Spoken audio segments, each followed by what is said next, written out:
Hello, everyone, and welcome to Adventures in New Eden, starring Hello, everyone. our wonderful To cast of adventurers: Geeky Decorum, aka Rathlon Domitras, as Siege.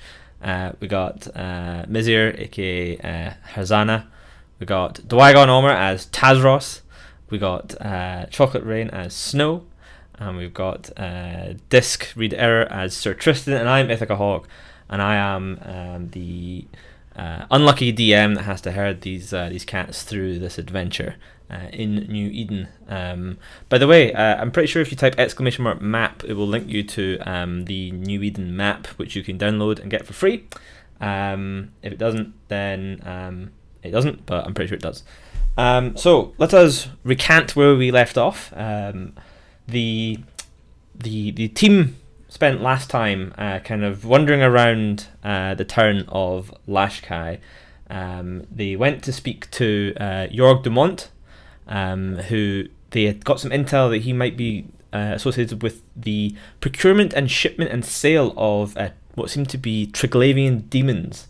One of them had been sold to Alethar Riverwall, who was a elf showman, and at some point that one had broken out and it mauled him or something, and then it got into the broken drum where the team were staying and caused absolute chaos. But even more bizarrely, there was a couple of other Triglavians there as well, and everyone agreed that no one had ever heard of stories of Triglavians being anything other than completely solitary creatures. But these ones seemed to be working like almost in a team or something. It was very bizarre. So they immediately went back to bed and finished their long rests. Never let an emergency get in the way of a good sleep. And then the next morning, they went to see what was going on. The Jorg didn't really give out much information. Harzana tried to bluff that she was with the battalions when they learned that there was a skyship nearby, and Jorg de Mont was a little bit sort of like puzzled, but then realised that Harzana was lying and she had nothing to do with the battalions. He offered to make some sort of deal, but no deal could be struck, no accord could be struck, so the team left again. They found the local guard and the Imperial Guard were now involved in the Empire of Amar, the Imperial Guard outranking the Town Guard, and they had sent someone to try and investigate what was going on. There was some reports that the small town of Fabin had been evacuated, and a expedition was being formed to go make sure that was completed and search it out. But then that was eventually called off due to lack of interest. They couldn't get any mercenaries to agree to go on. Only one valiant knight, Sir Tristan, signed up, and due to only having essentially two people at that point, the investigation was called off. The team continued to hunt around for clues when they spotted what seemed to be the crew or a crew member of an airship in town. They recognized, or rather Harzana recognized the crew member due to their distinctive leather garb that they wear when operating essentially the flight rock of the ships. Deducing that there must be a skyship nearby, they followed him until he winked out of existence. With some arcana, they realized that was Dimension Door, it must be nearby, so they decided to investigate northwards, having come from the south before. After chatting with a local horny bird, they found out there had been some people passing by in a big ship, and they snuck up to, just as the sun was setting, a clearing where they noticed a large skyship anchored by three great ropes to trees on the ground. There was a whole bunch of people milling around and crates being unloaded via a crane onto this skyship. Determined to prevent what they deduced must be the people here to take away these Triglavian demons, the Siege snuck to the front of the ship and got ready to cut the rope, where Sir Tristan went to the nearest rope, and Tazros managed to make his way around to the far rope. And on the count of three, all of them slashed the ropes. The front one went first, causing the whole boat to tip and a whole bunch of stuff to fall and break, and the back two ropes went and the boat started to rise up. And that was where we left off. So, let me just activate this.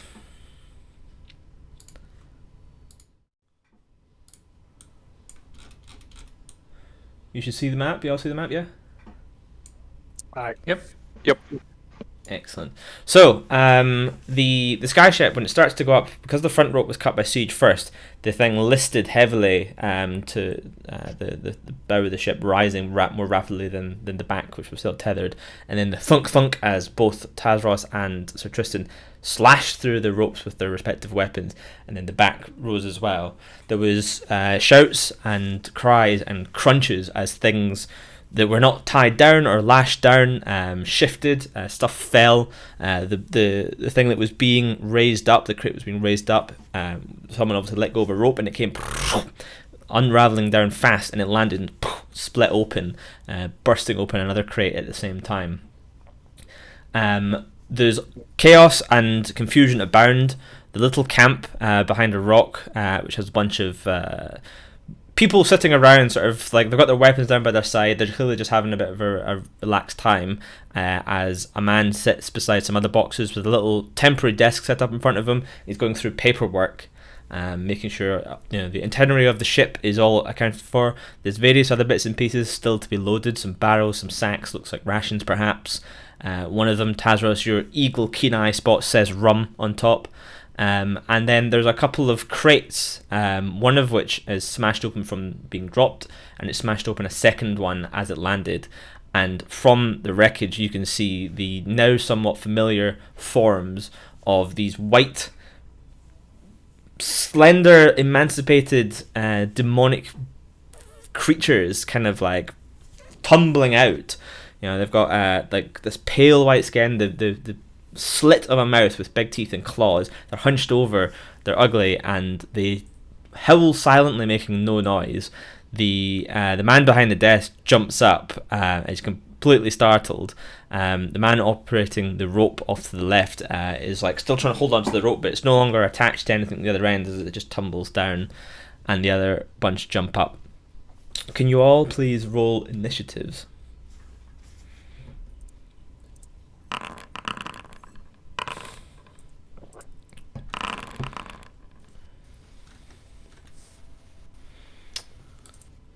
Excellent.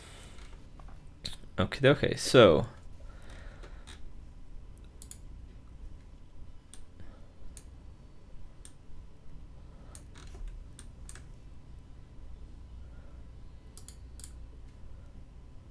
this man here that I'm pinging is going to jump up in shock, grab his weapon, and turn around.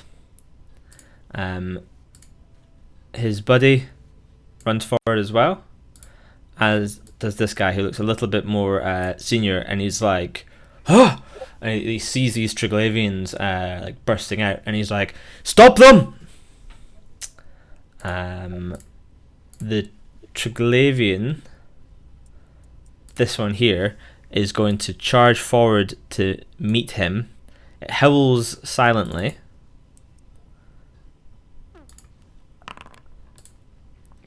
At the man, and he appears to cower away from this thing as it takes a slash at him.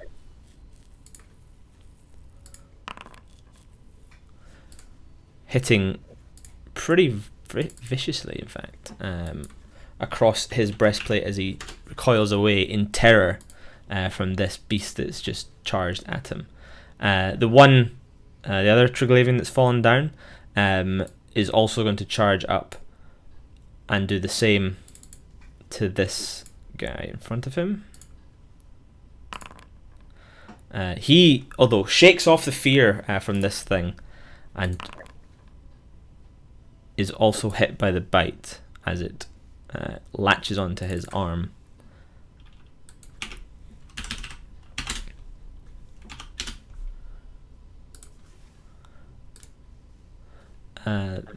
The guy who was holding onto the rope drops the rope and steps forward a bit, and then turns and looks towards this part of the forest where the rope is no longer attached, and he steps this way to here, and it's dark, and with the chaos going on and Tazros being in the woods, he doesn't immediately see you. He is going to attempt to perceive for you, Tazros, is that you know something is up, but he does not see you in the forest there. Perhaps he's looking where a human's head would be, and he doesn't look a foot and a half below that. Harzana, it's got to you now. Well, I'll move a bit forward and then I'll hide in the bushes and just observe what's going on. Okay, so give me a stealth roll then, please. Also, can you unpause the game so I can move? Oh yeah, that makes sense.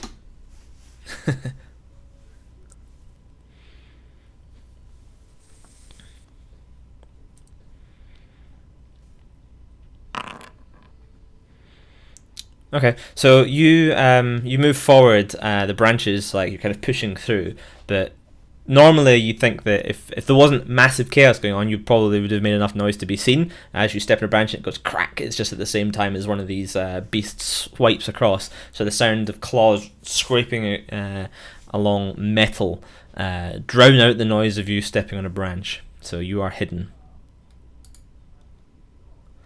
This Triglav is in a cage, and it is rattling around the cage up there, and it screams at the guy next to him, who just basically like pokes it with a stick. He's like, "Quiet, beast!" Tazros, it's your turn. There's a guy right in front of you. He's staring sort of like through the bushes. That rock beside him, like, how big is it? I know it looks big on map. Is it something I could walk on or something? Yeah. So it's like the size of like a car, basically. So it's long and wide, and you could quite easily be behind it. And it's quite flat on the top. So yeah, you could easily walk on it. Okay. Tassos has been trying to get over the bar. Last time it didn't go well, but he saw Siege doing it perfectly, so he's trying another attempt. So he's gonna run on the rock and just like come from the top, like with the great axe down below onto the person next to it. Okay, give me athletics. This one will be fairly easy since the rock is a lot more sloped. Nice, easily done. So Tazros, your little stumpy legs don't fail you this time as you put one hand on it and vault up onto this rock, landing with your war axe drawn or your great axe drawn in one hand, and then you're going to run and jump onto the guy. Yep. Nice. With my great axe. Nice. So you do hit this guy. He is like still looking in the bush like that as you run around beside him, and you jump across. This dwarf with a massive axe just comes flying out of the foliage at him, and he turns and you absolutely fucking clatter him. You just basically in one go slice his entire head off before he even has a chance to utter a sound. Just, like gone, absolutely annihilated. That guy has had a bad 6 seconds, considering that is one turn. So you are. I'll put you next to him there. So you've just landed, and his body is still upright, and the head just goes and like sort of bounces like 10 feet, and then rolls over this way, and the body kind of just like the body is almost like still looking for you, and it just topples backwards. Nice. Very nice. Snow, you've just seen an angry, bare-chested dwarf come flying out of the air and just slice the head off of a man. So I'll join Harzana in stepping forward, quietly, but I don't intend to attack anyone or make an action. Okay, so you're going to give me a stealth roll then if you have to hide. Nice. So you watch Harzana step on a stick, and it snapped just as the sound of the claws on metal, and then you try and step in her footprints, thinking I'm going to be extra sneaky. Except you stand on the same stick, and it snaps again. But this time there's no sound to mask that. So there's a massive crack. But it's hard to tell with all the chaos going on. Did someone hear you or not? That was loud. You know that was loud, and you know that people probably could have heard that, but maybe they didn't. Maybe they're distracted. You're not really sure. By the way, Kyle's initiative roll didn't show up in the combat tracker. Oh, yep, I see. It's 17. Okay, I'm going to hit the button and then I'm going to manually put it in. So, update, initiative 17. For some reason, you're not coming up, is it? Is he in the combat? Yeah, he's scenario? there. Okay. He is there. It's just giving me the option to roll it again and again. It's not actually putting it in. Interesting. I'm going to remove you. Yeah, even then, nothing. Yeah, I will remove you from it. It's not even letting me remove you, actually. Okay, so it was a 17, you said? Yeah. Yeah, so it's Okay. before the Transclavian. Yeah, let's just remember that then. Yeah, Maybe so because Harzana also rolled a 17. that shouldn't roll- affect roll- it. roll 17. It should roll off with them. What I'll do, although you rolled a 17, if you're right with it, I'll just pop you behind snow. Yeah, that's fine. Is that all right? And then we haven't missed anything. Okay, so Sir Tristan. Okay, so I can see these fairly scoundrelly-looking guys being actively mauled by these monsters, and I also, due to my slightly lesser reflexes, see everybody else hiding in the bushes, not wanting to get involved, which is the opposite of what I'm going to do. I'm going to run in up to here and I'm going to start hacking away at this giant, horrible monster. Nice. So Sir Tristan literally bursts out of the foliage, not dissimilar to the airborne dwarf across the way, except this time rooted to the ground. As he dashes in, draws his longsword. Does your longsword have a name? It does, actually. What's But the have name? you? Are you the one asking, or is it the name of the sword is the Rose of May? The Rose of May. So Sir Tristan runs out, drawing the Rose of May, and like stabbing at it, this Triglavian as he runs in, and dealing a not too Pitiful. shabby blow. A pitiful 3 damage. And yet it is a blow. The thing has been struck, and the people around are like surprised to see you, but they're kind of engaged at the minute with all what's going on. This guy here, this guy, he is going to, with his light crossbow, take aim at the one that you've just struck, Sir Tristan, and a bolt comes flying across and into the side of this thing's shoulder, just next to where you hit it yourself. Siege. So, being as I'm at the far end of the clearing, I'm gonna move up, angling towards my party group, and then fire my short bow at the Triglavian that's closest to Sir Tristan. Okay, move yourself. Are you going to use your cunning action to dash and then attack to move 60 feet? Or are you going to... Just checking on my inventory. I'm just checking the range of my short bow. Give me 2 seconds. Give me you. So I'm in range within 80 feet, aren't I? So Yep. I shouldn't need to move up too far. Is it 2080 or is it 8320? 8320. Okay. Yeah, then you will be you won't have to move up that far to be in range. No. Okay. So each of these is 5, isn't it? Apologies for being a pain in the ass. So if I move to You can click on your token and then you can use the arrow keys to like 1, 2, 3 if you want. By the way, it works Okay. quite well. That should be in range realistically, shouldn't it? Wait, Yeah, and you there's can also do that? there is a ruler. Yeah, just checking it now. Yeah, just 80 feet exactly. Oh, well, actually, you're out of range. You need to move 5 feet further forward. You started Okay. your measurement from 1 step in front of you. So started there, didn't I? So 5, 10, 15, 20, 25. Okay, yeah. That's right, I'll step forward. One step more. It gets there and he's like, There we go. There we go. Ta-da! Oh. Being confused by my footing, I didn't know what I was doing. So the arrow sails across the clearing, and it goes over the head of this Triglavian thing, and it kind of almost like bounces off the armor of the guy next to him, and he is like, he's seen this knight run out of the woods, and he looks across and he sees you run out of the woods on fire and arrow. So these guys are now aware. What is it? Oh, I just made a okay. Yeah, they're now aware something is up. This is not your average loading operation now. Speaking of which, it is this guy behind the rock. It's his turn. So he is going to step forward this way, past Sir Tristan to here, and he is going to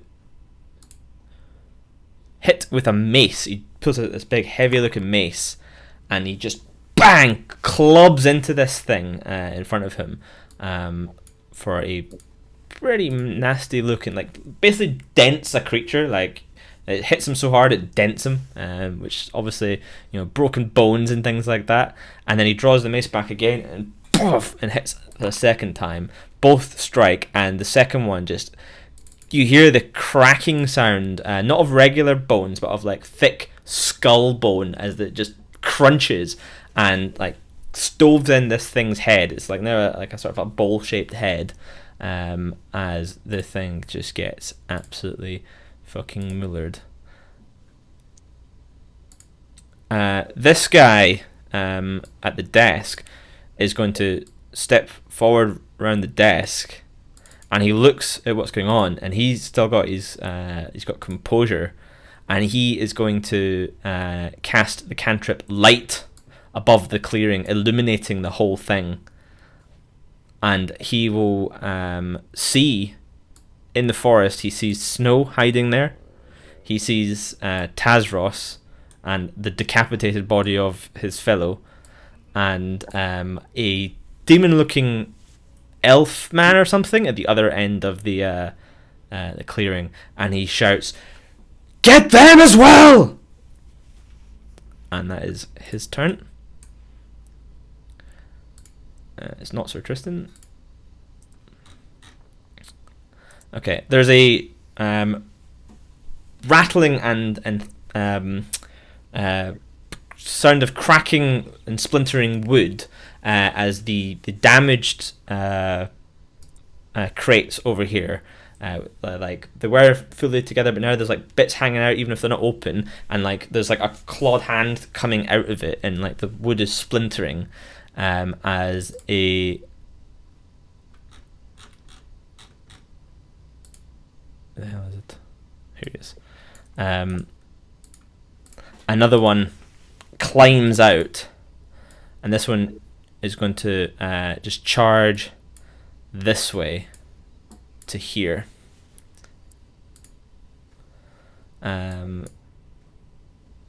This guy next to Sir Tristan, having seen the demon just have his head stoved in by his fellow compatriot, is going to turn to Sir Tristan, and he's a bit shaken. He's like, "What the fuck's going on here?"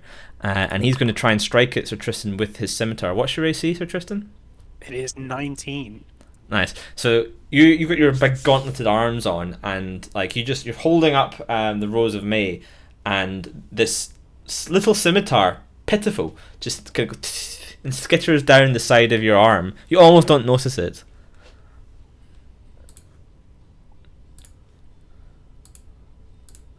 This guy here is going to run forward and try and stab this demon in front of him. Seems like the wise move. Seems like the number one threat, and he definitely misses. He's like, and he just like stabs at it and like just like pokes exactly where it's not. It's a great job at missing. Now,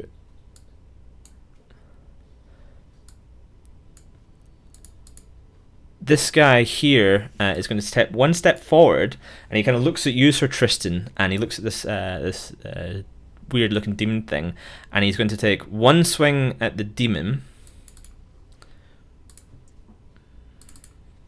And he also has a heavy-looking mace. It's got like spikes on it.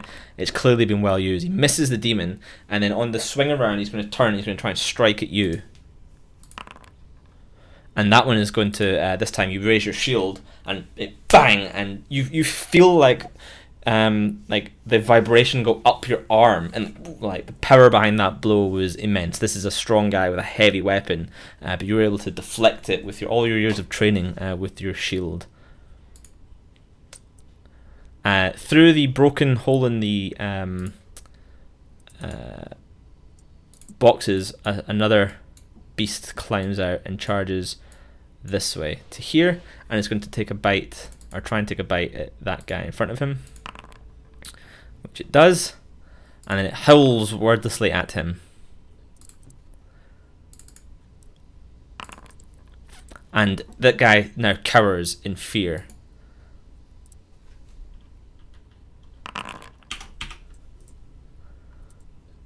Nice. So you intercepting that thing's bite there. Absolutely. That's Nice. the guy that didn't try and hit me. So he takes no damage. You stick your shield in the way of this thing, and its teeth bounce off of it, and you prevent that attack. Very nicely done. This one here is going to go for the guy next to him, and he's going to hit, and he's going to try and bite him. Ouch. And this guy, who looked a bit unsure, now he looks dead.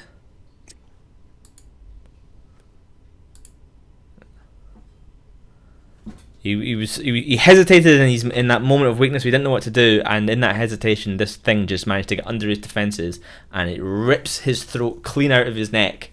Like, you see his mouth kind of like silently go like that, as he, like, you can see the confusion and fear in his eyes as the life bleeds out of him rapidly. Harzana. Well, as I was seeing the one trying to escape, or at least looking like it's trying to escape, I used the powers of the stars to fire a guiding bolt at it, so it prevented it from escaping. Go for it. So that's it, this one here. Yeah.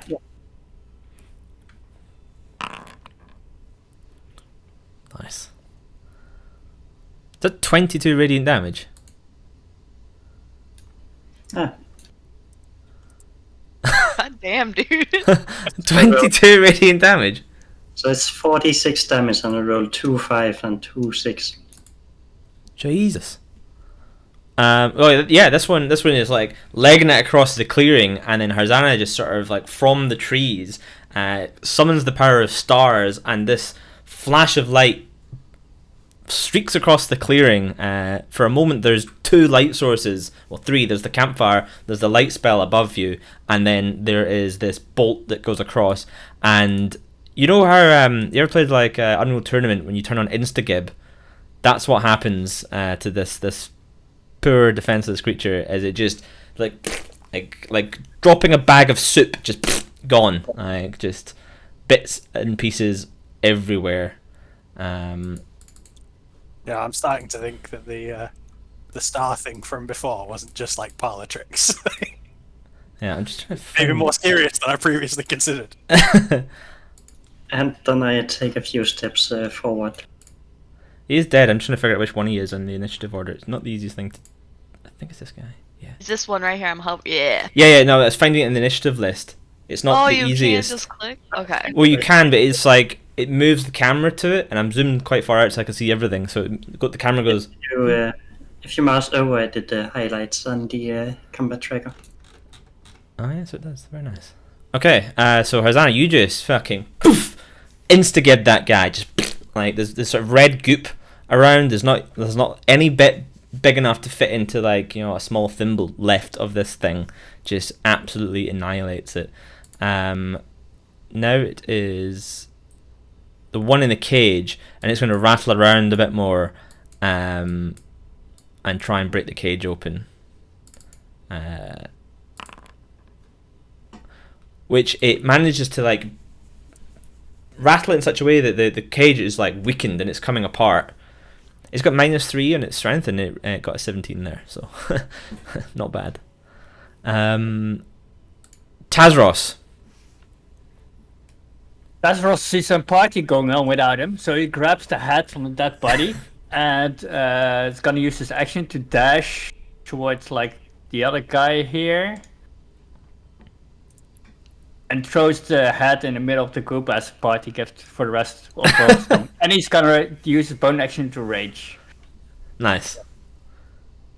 So you dash across with the head, throw the head in at them. The head bounces off the breastplate of the heavily armoured man that Sir Tristan just defended, and he looks puzzled, is a fair way to describe his expression. The severed head of one of his comrades has just been tossed at him by some sort of intruder to his camp, while another one is defending him from this weird creature. He is a bit puzzled, that's to be sure. Pate! Snow. Okay. How much movement do I have? I have 30, right? You should do, I think. So look. I think everyone Yeah. else has 30. I have 25. The short, stubby dwarf legs are no match for the short, stubby cat legs. Okay, I'm gonna move my oops. Hold up. I need to make sure I do this right. You're gonna move your oops? What's one of those? Sorry. I said oops. That's right. So you medium-sized. Yeah, it's medium. Okay. I was gonna say, so she can't get in his square then. She can't end his turn there. You can enter the square of an ally in your turn, but you would have to be able to move out of it. So my Make goal advantage. is to walk over here, try to charm this man, and then would I have enough actions to move away? But I think that's my action, so I can't do that. Yeah, and you wouldn't be able to do that because you can't end on Tazros's square, so you wouldn't be able to do that. You'd have to end somewhere else. So you could end here, which is 30 But then- feet. Oh, What's it the is. range No, charm person? 30. It's 30. Yes, it's out of range.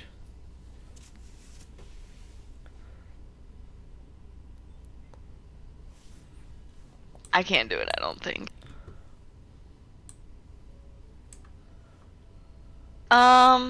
So actually, which guy attacked Tristan? Was it this one? Yeah, that's correct. All right, so I'm gonna move here, and I believe he is actually within range. So yeah, so I'm going Are to you sure use about that? Yeah, I'm like, Draw that again. Okay. there it says 30. Okay, yeah, Okay. I might be going crazy because I saw 35. So Yeah. I'm gonna roll a charm person on him. Okay. Just get above Okay. DC 13. So he has to do a wisdom save. He fails. All right, so I have him charmed, right? So I holler across the field, "Hey, stop attacking us! We're trying to help you! Kill the Triglavians!" And I scream at them. Nice. Is that your turn? Yes. I don't think I can do anything else. Yeah, that's Sir, my turn. Sir Tristan. Okay, so we've established the policy on squares belonging to living things. What about the policy on squares belonging to corpses? You can. It is difficult terrain to like walk through it because you're like wading through corpses. But you can end your turn there. No problem. All right. Well, I'm going to stand on it, and I'm going to swing for this one to my left. Okay, go for it. Nice.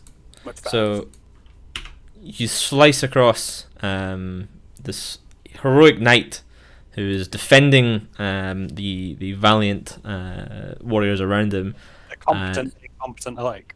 Yes, strikes this beast right in front of him with a solid hit, and this guy over here is going to get his light crossbow,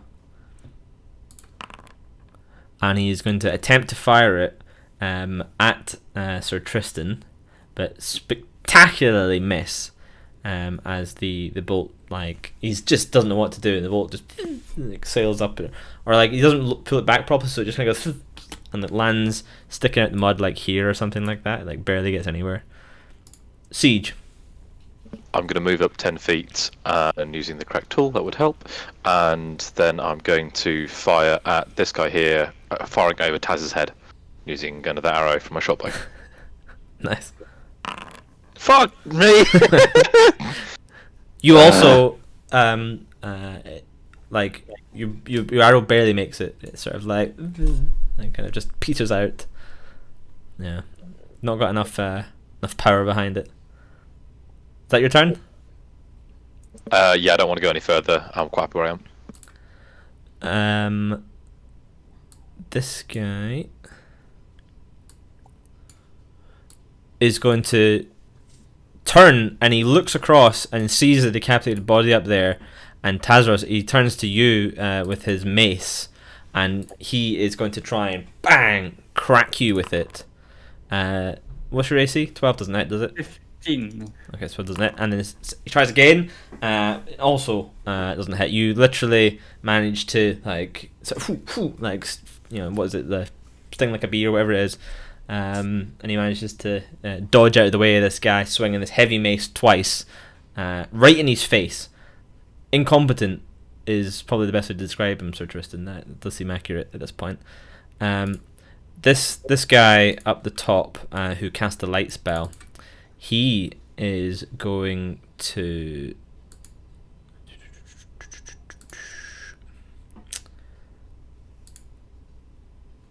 cast a spell at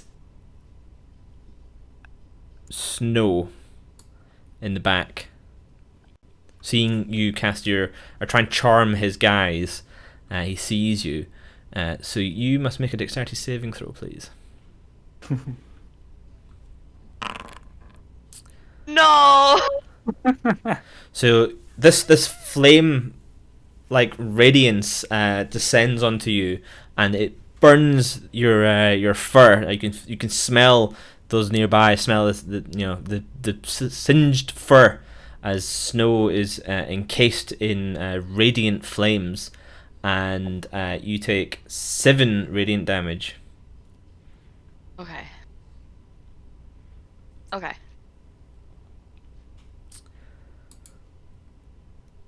And he shouts again, "Get them!" Okay, back to the top, and this little bandit fellow here, he hears the cry from that senior looking person over there, and he's going to try and swing his scimitar at Sir Tristan. 18? Was it 19? Nope. 19. So Tristan is literally standing there like this, stationary at this point, just like blocking blows from other people, and just like tink, tink, tink, tink. You hear sort of like the sound of, what was that? Like something behind you, maybe? You're not really sure, but it sounded like perhaps someone trying to swing a scimitar into your back and failing. And he is done with his turn. This guy who is next to you, though, he is going to focus his attention on you and swing at you with his mace. And he hits you for 7, this big heavy mace, just like into your side, this 7 bludgeoning damage. Thank God for my DR3. I will take the 4 and move on. And then he swings again, this time hitting for only 3 bludgeoning damage. As the mace swings into your gut. Do you reduce the 3 to 0? Nice. Is that every hit on you? Every hit. As Very long nice. as it's not magical. Yeah, it's not magical. It's So just basically, regular weapons don't even feel it. As we've established, wisdom saves. not your forte. Thank you. Yeah. Okay.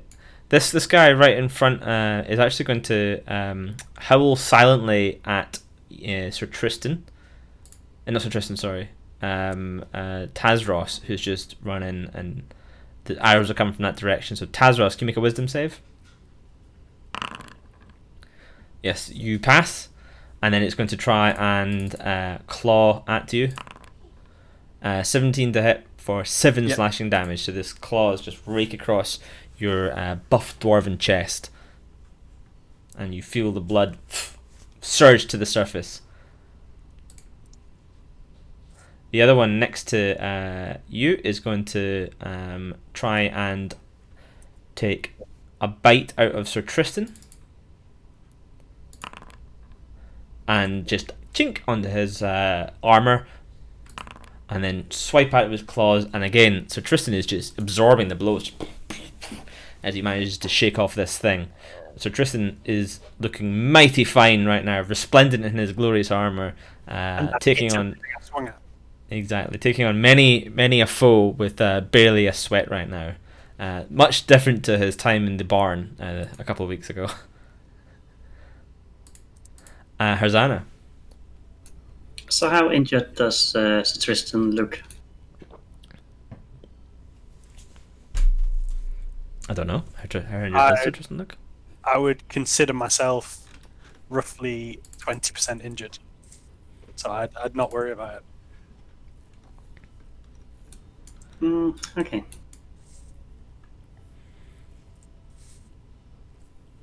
So instead I'll move up.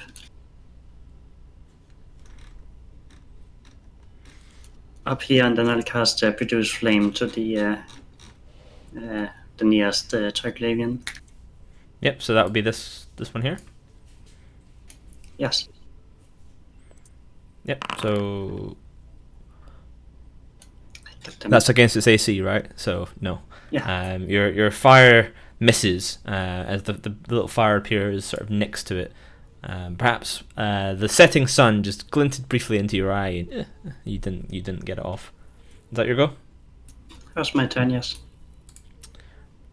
This one is going to rattle around the cage a bit more and attempt once again to break out. That's more like it. It rolled a -2 in its strength, so it does not get anywhere. Tazros. This thing has just hit you. This guy has just swung his mace at you. Yeah, Tazros doesn't give a shit who's swinging at him. He's just still mad about them starting a party without him. So in his haste, he's gonna now reckless attack. So that gets me advantage on my attack, but gets advantage on attacks against me. Yep. So he will attack the guard tug. What is it? The tug in front of him. Yep. He's like, ha! Oh! So, yeah, that. No, not that. Your great axe slams into this guy. He has probably never had a hit like that in his career. That just brutalizes him as you just sink this thing into his chest. But the armor buckles hard, and you hear the sound of a rib breaking, but it doesn't puncture it as he. And he does not look very happy or very healthy, but he is still alive. In the eyes of Taz is dead, or soon will be. Snow. Alright, so I'm gonna... Watching this asshole... It was this guy, right, who flamed me? Stupid ass... Okay. Angry cat coming. I'm doing it! I think it was right here. And I'm gonna charm.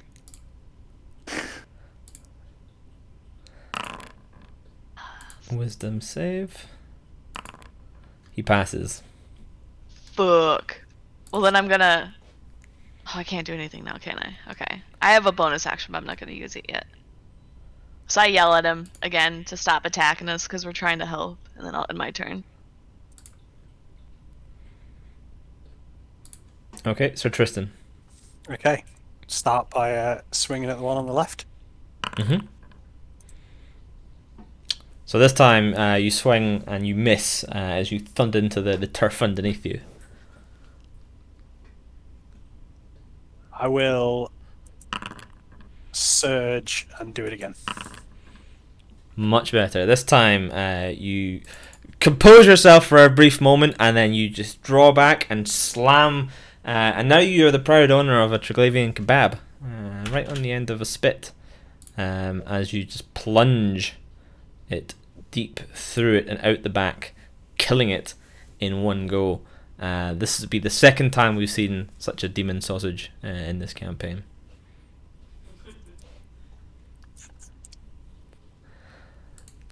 And this guy over here is going to step forward to here, and he's going to raise his light crossbow and fire it at Snow.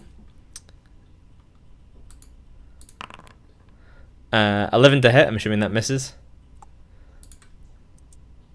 Where's my AC at? Oh yeah, it misses. I'm a 12. This guy should be very ashamed of himself. He's done nothing. Siege.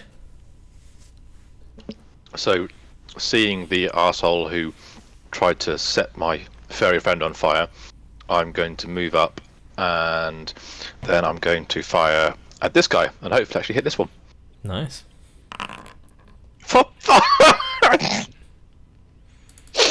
Oh god!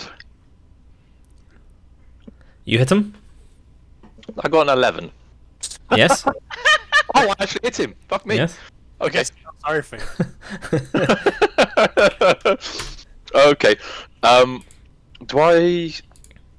Can he see me? Like, no. Do I get sneak attack on that? I'm assuming not. No, your allies aren't nearby. You weren't hidden. Yeah. Okay, fair enough. No, absolutely fine. Meanwhile, by the way, the boat is like maybe like 150 feet above, and it's like still like all over the place. But it looks like it's being brought back under control. Oh, bugger. And after like in some point in the middle of this fight, maybe you didn't notice it, but there's definitely now a bunch of other stuff kind of like scattered around, including a flat person. Someone probably like whoop, fell off the boat and into the ground. But you didn't notice it in the midst of all the chaos. Okay, yeah, I'm gonna end my turn there. I'm happy where I am. Okay, this one that's just been fucking stoved in by Tazros is going to just turn to you, Tazros, and he is going to try for you twice. The first one striking for 7 bludgeoning damage, and the second one for 5 as he bang, bang with his heavy mace on you. Okay. This guy is going to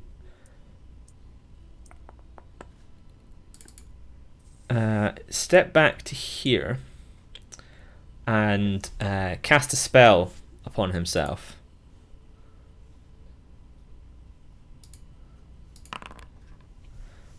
And you see green sort of healing magics seem to work across him.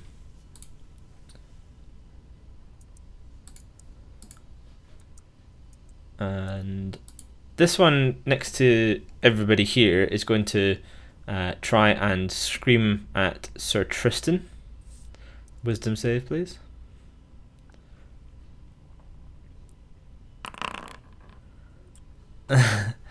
Meets it, beats it.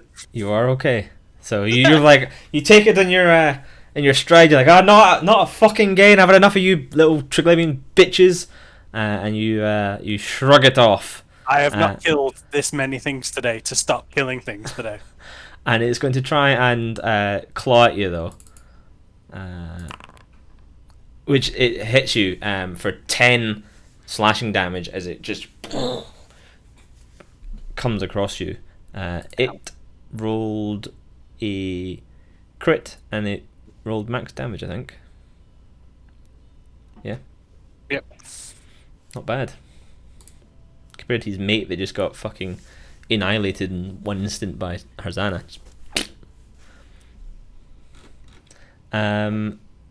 Righty. This guy as well is going to take a swing at you with his scimitar. Try and hit you. Again, you hear a tink off your back armor. It's almost not worth noticing this guy. He's probably not even there, to be honest. And now it is this guy with the mace, and he's going to swing at the Triglaive in front of you. First of all, with his mace, which hits, and then he's going to look at you, but then he swings again at the Triglavian, which hits again, but not very well. Do you see the little health bars, by the way? No. No? Okay. No. They have little health bars. I wasn't sure if you would see them or not. Right.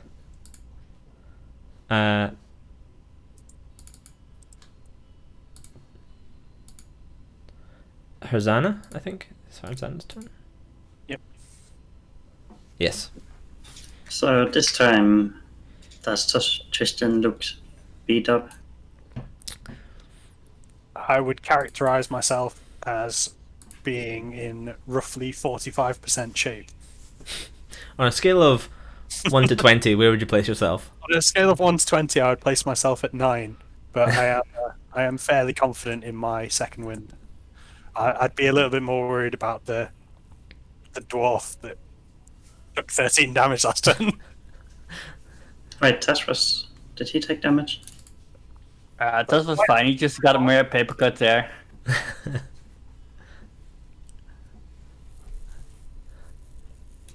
I was just thinking I'll check the Twitch stream to see how much health Tazros has. It's not on the screen. But yes, I'll once again channel the powers of the stars. This time, the symbol of Esprosi, which is the chalice. Very nice. So who's that on? That is going to be on so Tristan, and then I'll cast Cure Wounds on Snow. Nice. Thank you. Very nice turn. The one in the cage. And now I glow because I have the constellation on me. Nice. The one in the cage is going to rattle around a bit, and because it managed to weaken it before, it bursts out of the cage, and it is going to run up to this guy and try and maul him, which it does. And then it will turn to Snow, and it will howl wordlessly or silently. Snow, can you make a wisdom saving throw? You are fine. Yes. Tazros. Tazos got hit by the person in front of him, and which he does not like, so he's just gonna attack Reckless again because he's still in the same mood. Mm-hmm. So again with advantage, which he don't need, and he's gonna hit for 15. Nice. That is Yep. a pretty bad hit for that guy. He is much like a lot of nullsec in EVE Online, DED, dead. It's actually 17 because somehow it doesn't calculate the rage damage as well. Oh, well, he's extra dead then. Double dead.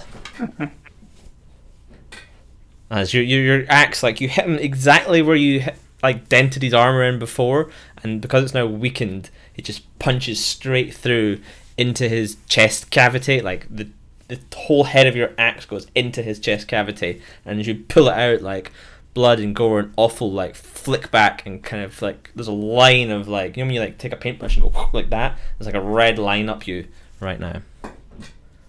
Nice. All Snow.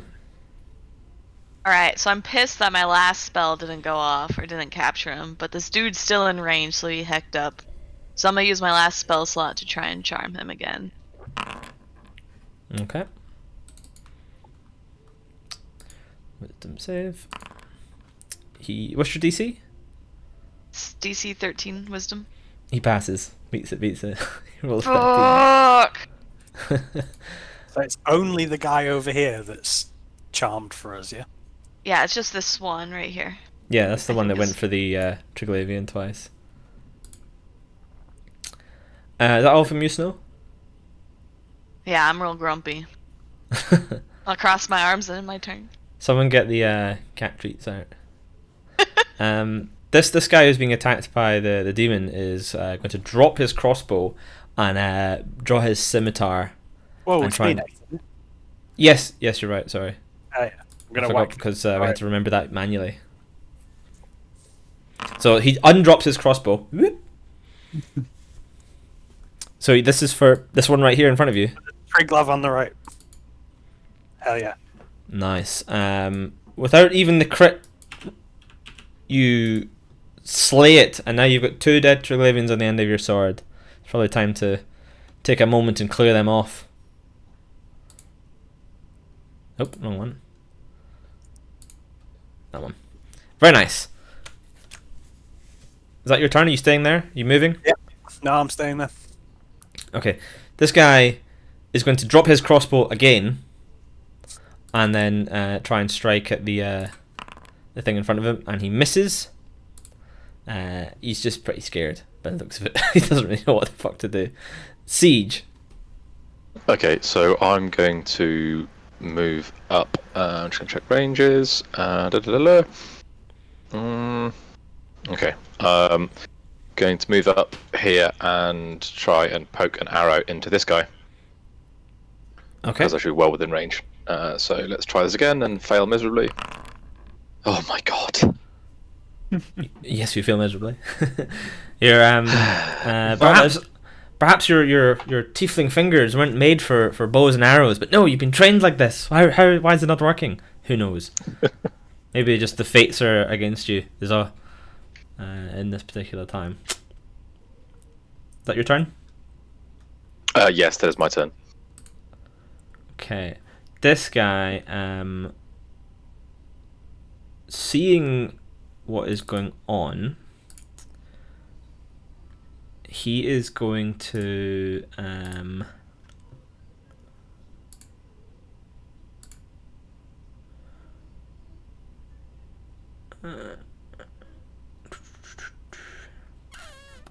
reading his spells, 1 second. He is going to step forward to here and cast a spell. You see some stuff appear around this guy, and then he is going to turn and he is going to cast Sacred Flame at you again, Snow. So can you make a dexterity saving throw? You kidding me?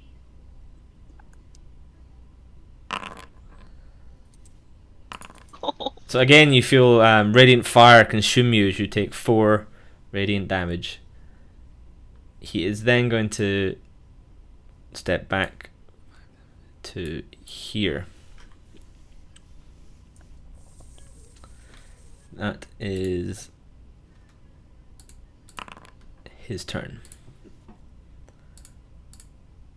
Righty, back to the top.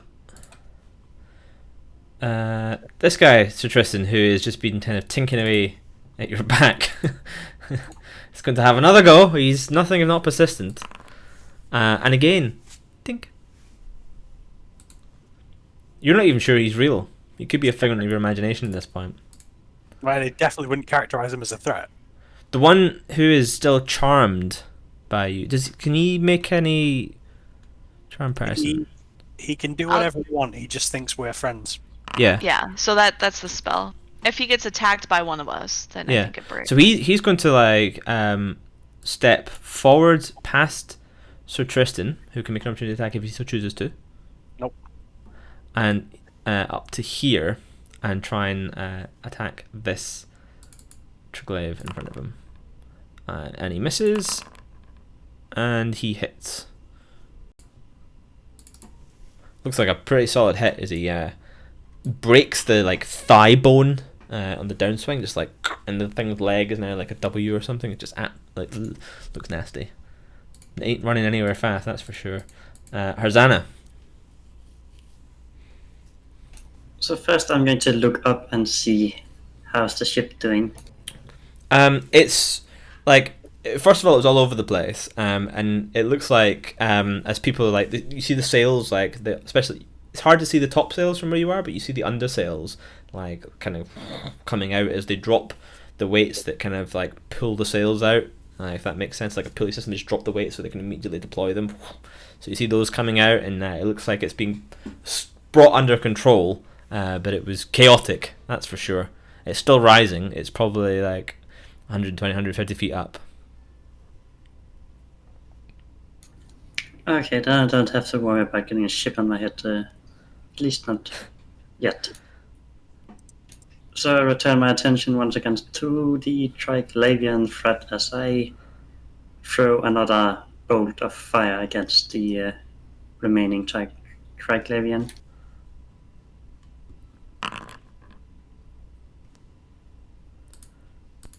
Nice. You burn it to a crisp.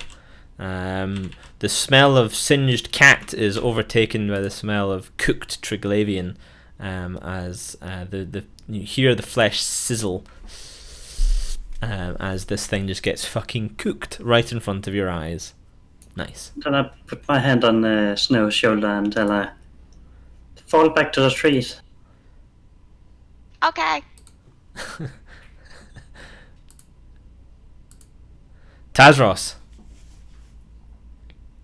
Taz will see a lot of things happening, but what he noticed the best is people are leaving him. They're moving the party, so he's going after the party there because he wants the party, and he's gonna smack at the guy in front of him.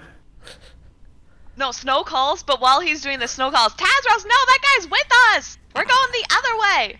I'm not anymore. Tazros, stop it! Tazros is distracted. Did you do it recklessly? No. Okay, so Tazros was distracted by your call, Snow, and misses. Is that your turn, yeah? Yeah, that's my turn. Okay, Snow. Snow's gonna call again to Tazros and to the rest of the party to let them know that we're bailing because the Triglavians are dead. And that we need to go back to the inn to reconvene and have some drinks for a job well done. The last part was kind of sarcastic, but she thinks that Tazros won't detect it, so she follows Harzana. I mean, I really hope that only the person that message was intended for heard it, and not all these other people with weapons. Yeah, here's where we live! I mean, they can try, then they can fight the Imperial Guard. We're fine. Okay, is that your turn, yeah? Yeah, so... Yeah, I'll end my turn. Alright, so Tristan. So I'm gonna tell the guy in front of me to surrender. This guy. Yep. Okay. I mean, seeing that you've literally just been like shrugging his blows off, and he is going to make a maybe charisma, wouldn't it? Yeah, he fails. He is fucking scared of you. He's just literally been wailing at you for at least half a minute with his scimitar, and his scimitar is now like been dented. It's got sort of like the outline of your sort of back on it, but there's no damage to you, and so he is just going to drop his scimitar to the ground when you point your sword at him and say that. Okay, I'll take the scimitar and then I'll move towards Harzana and Snow. Okay.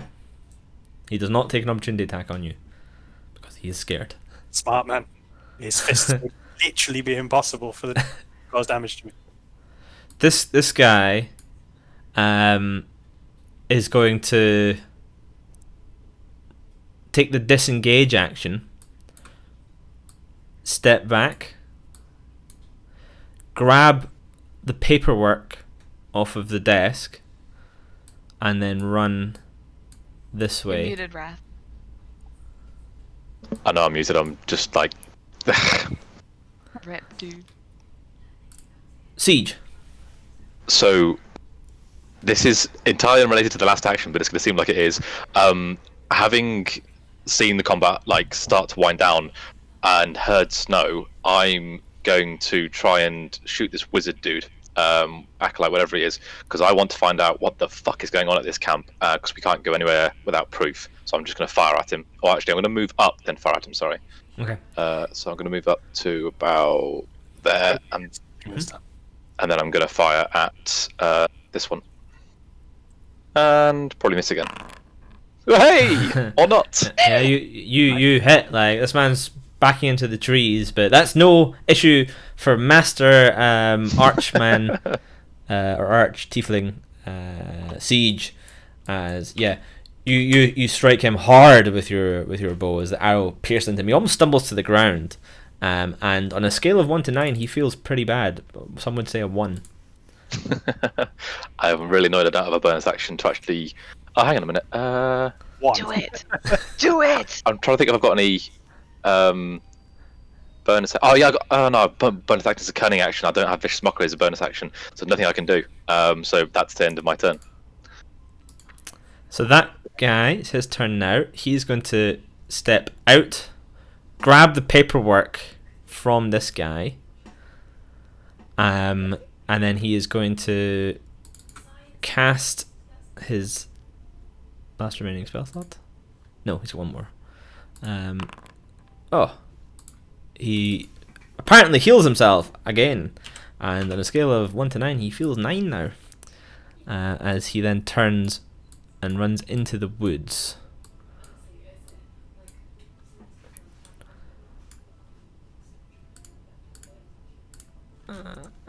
This guy, he's surrendered. He doesn't know what to do. He just takes a step back and he sits down.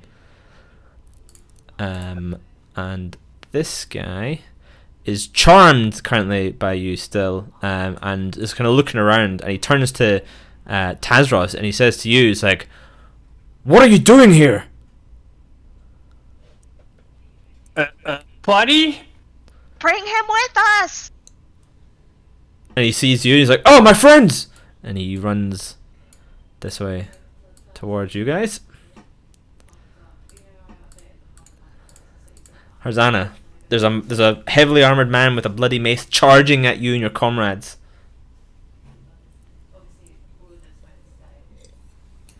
That was actually kind of annoying. Thecla makes a good point. We should like roleplay like talking behind helmets like I mean, if I had a base persuasion of +5 and a charisma at level 2 of 16, there is no way I would be wearing a helmet. What a phenomenal waste of the gifts the goddess gave me.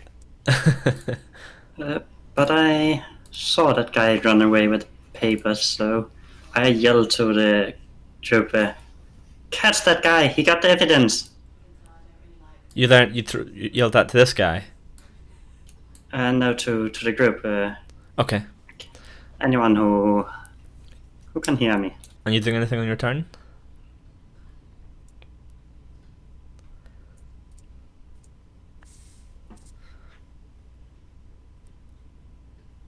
Because you can yell for free. Was it Magic Guy or Beard Guy that got the papers? So Beard Guy picked them up and then ran up, and then Magic Guy came down, grabbed them off of him, and ran into the forest. Okay. So I ran up here. And then I use my last spell slot to make the forest turn against the magic guy as I cast Entangle on him. Very nice. Go for it.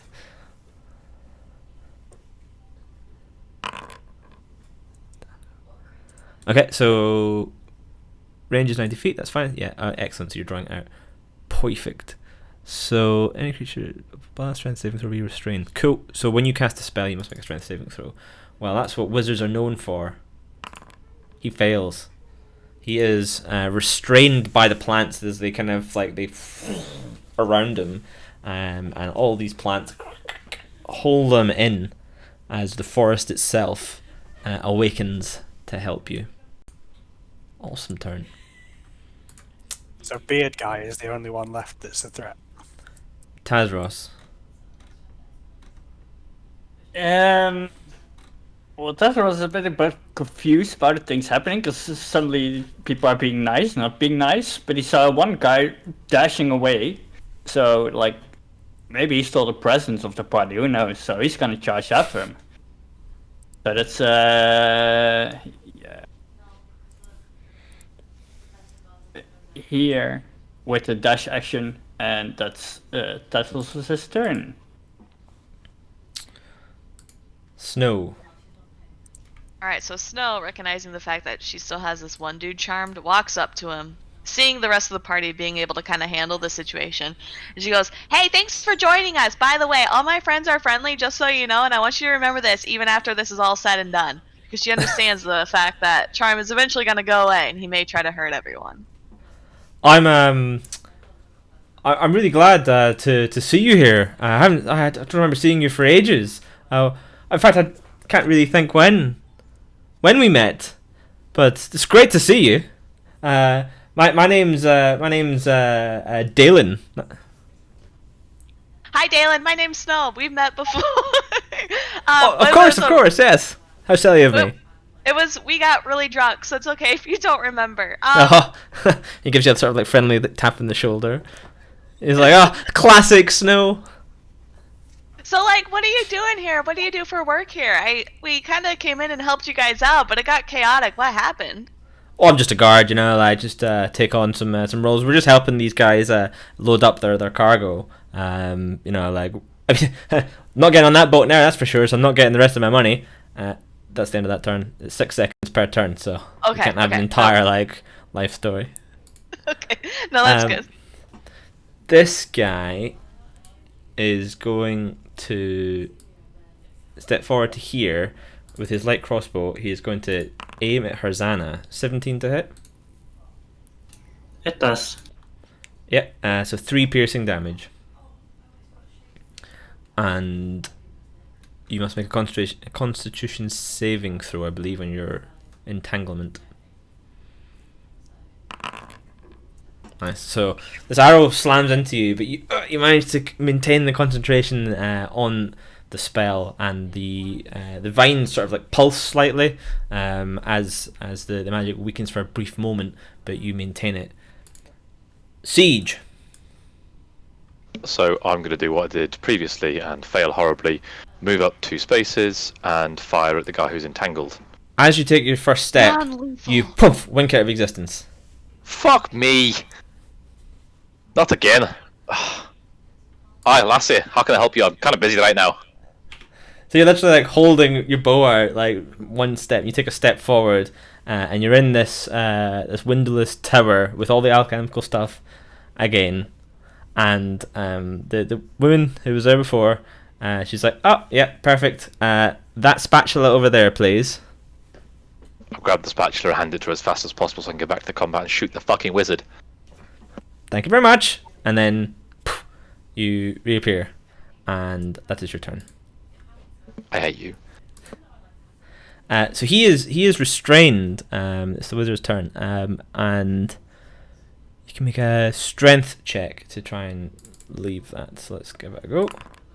He fails. He's not very strong. He wriggles around a little bit, like in there. And while he's restrained, I believe he can't do basically anything. Let me just double check exactly what that entails. I mean, he can still attack, right? But he cannot move. So I'm just wondering. Because, as you know, some things have verbal, some things have somatic, and some things have material. And if you're restrained, fair. Well, you have disadvantage in dexterity saving throws, so that implies you can still do anything. Okay. He is going to attack and on dexterity saving throws and can't move. Yeah.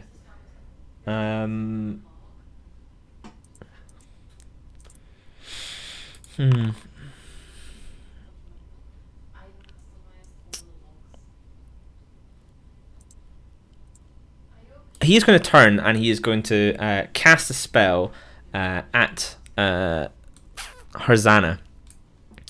You are in range, I think. Let me just double check.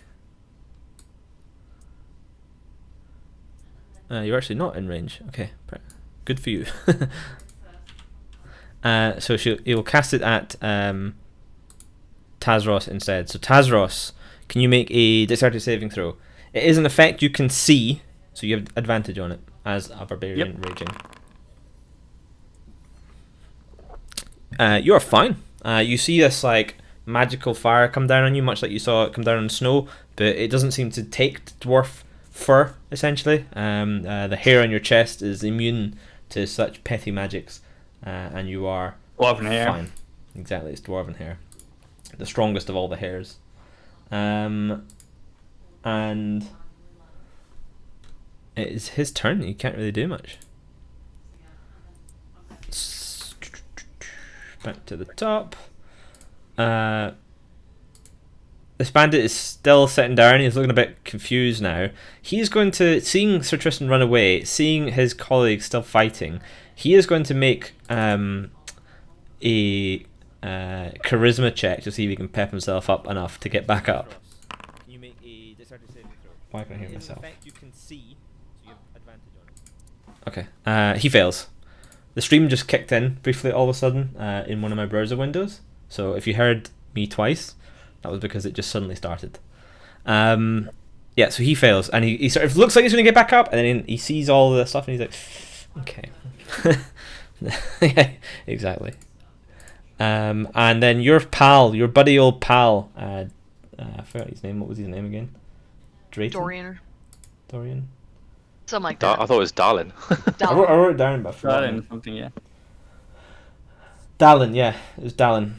I wrote it in the wrong place, that's why Dallin turns to Snow and is like, you guys should get out of here. Like, you don't want to hang around. If the Order come back, guys might, you know, they'll bring some more firepower. You don't want to hang around here. I would leave quickly. Yeah, we're trying. We just gotta make sure we get that guy, because he has all the evidence, and we gotta prove that he was doing something illegal, you know? Right, and will that not incriminate me as well? You're not going to turn in your old pal Dalen, are you? No, you're fine, because you were innocent in all this, right? Like, you did. How could you know, you know? Well, yeah, true. Yeah, good point. I mean, I do know, but... Well, wait. Art, did you do something bad, Dorian? Dalen. Did you do something bad, Dalen? Nice joke there, Snow. Pretend you don't know my name. And that's your turn. Or his turn. Okay. Harzana. Well, I cannot risk that spellcaster escaping, so I'll use my last guiding bolt charge to see if I can fry him. Non-lethally? No such thing as non-lethally baking people in the oven. But the thing is, like, next round it's Tashras, and he's probably going to non-lethally decapitate him, so... So I'll fire guiding... Or maybe not, paper is kinda flammable. It actually depends, does radiant damage actually ignite things? Don't know. It's a good question. I mean... Does radiant damage burn? Sears burns and peels away. Flame swirl and consume. Yeah, I would imagine it would at least... Like, it would heat the paper until it, like, reaches its combustion temperature. Which flashpoint, essentially. I mean, you wouldn't be sure. Harzana would think that there's a chance that casting a spell that does radiant damage like that would burn up the evidence that you're trying to get. That's what Harzana would think.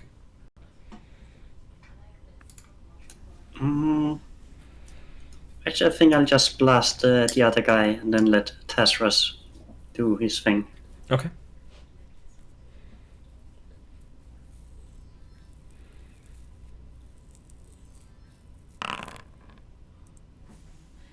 Ah, fuck.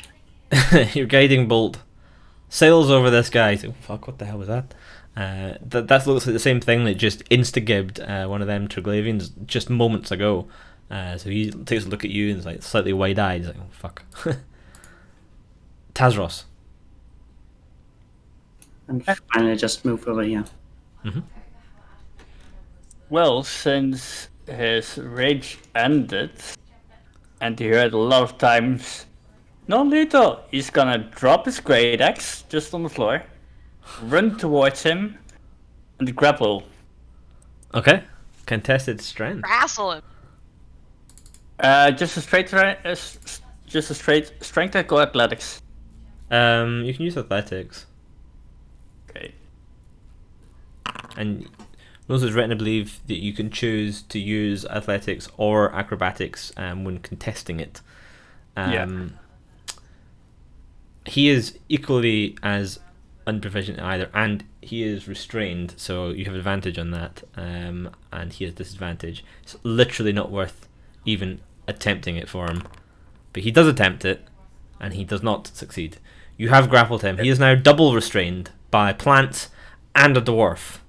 as he is just, yeah, he's not going anywhere. That's for sure. Okay.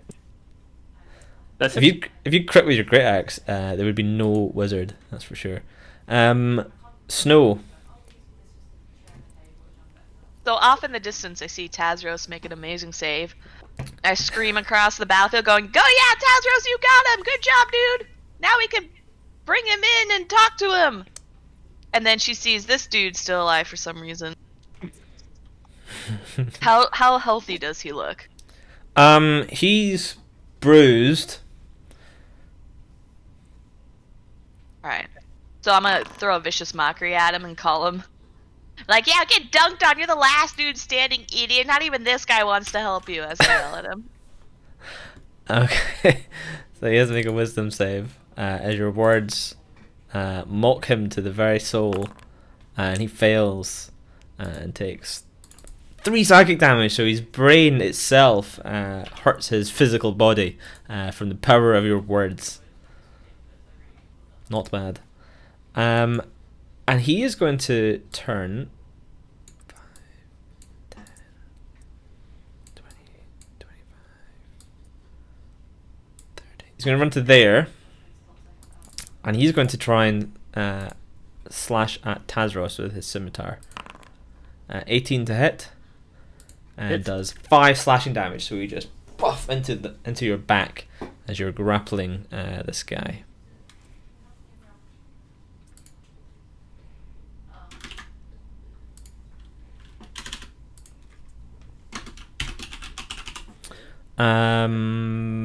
Did you skip? I did skip Sir Tristan. Sir Tristan, sorry, you may go now. I wasn't doing anything anyway. Okay. Do you want to do anything? No, I'm good. I'm good. It's weird that didn't put your turn in. We'll have to figure out why that didn't do that, but at least it didn't seem to affect it that much. Siege. You've appeared again. Sorry. So seeing the thug move up to try and tackle Tazros, I'm just going to thunk an arrow into the back of his skull. Because hopefully I can actually do something decent this turn. Fuck! Yeah, you miss. I need a new bow. Okay, and then I'm going to use the rest of my movement to get as close as I can. So I'm going to move up, and I'm going to stand out of combat range initially, but move up to try and go after the thug and try and surprise him. Okay. It's the magic guy's turn. I mean, I don't think he can do very much. He's grappled and restrained by plants and a dwarf. So, what can he do? What can he do indeed? He is going to...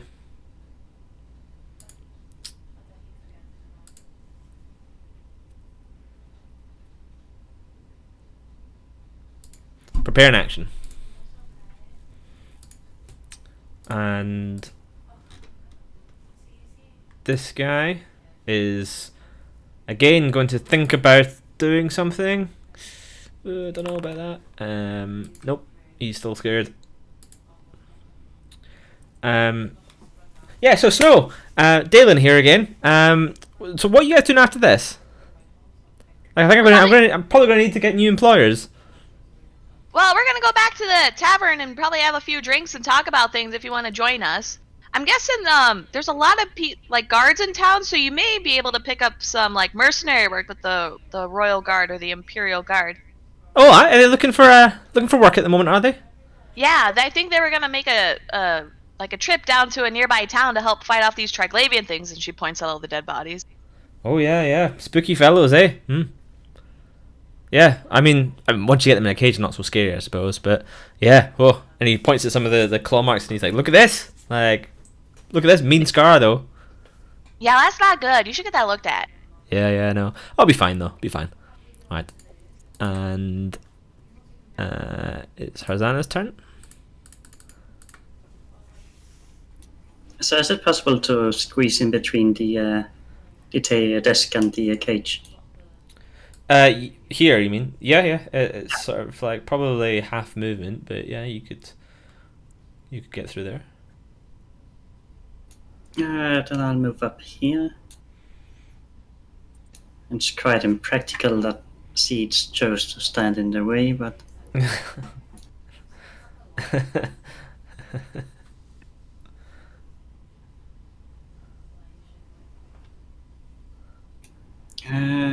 what am I going to do?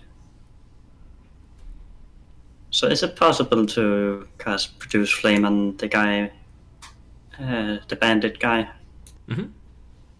Even though Siege is like standing in front of me. Yeah. It's okay. I like fire. Don't worry about it. And that's what I'm going to do. Go for it. Very nice. He looks pretty bad as the burns scorch his flesh. You can see like the blisters like forming immediately as like some of it blackens as and he almost drops his weapon. It's like all of his exposed skin is just like heavily burned. You know, that must hurt. Then I yell to Tazros, get the paper. It's the evidence. And that's my turn. Tazros. That's the also person and shouts, "Where are the party gifts? Where are the party gifts?" And that's all he does. Okay. He's restrained by plants and you, so he's just kind of getting shaken around like, I don't know, like shaking a baguette, essentially. It just doesn't do anything. Snow. So, what's the ship above us doing? It looks like by this point it's kind of stabilized, and it's just kind of there. I don't see like ropes or ladders or anything getting dropped or anything like that. It's like 150 feet up. Alright. I call to the party, I say, grab everything and let's go! They might come back down! And then I turn to Dallin, and I say, Dallin, are you gonna come with us to the tavern? I guess, may as well. 1 second. And he like pulls off his breastplate and like where it's already got like a bit of a hole in it, he takes a dagger and like stabs it through and then like throws it on the ground and then it's like, they might think I'm dead that way, and then he turns and he gets ready to run into the woods. And then I call to this guy, say, hey you idiot, are you gonna join us?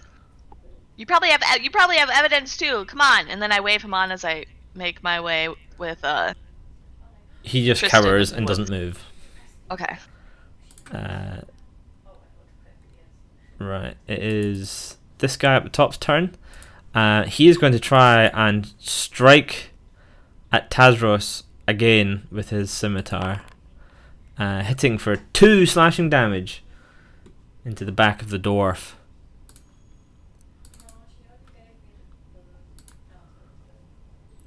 And then it's Siege's turn.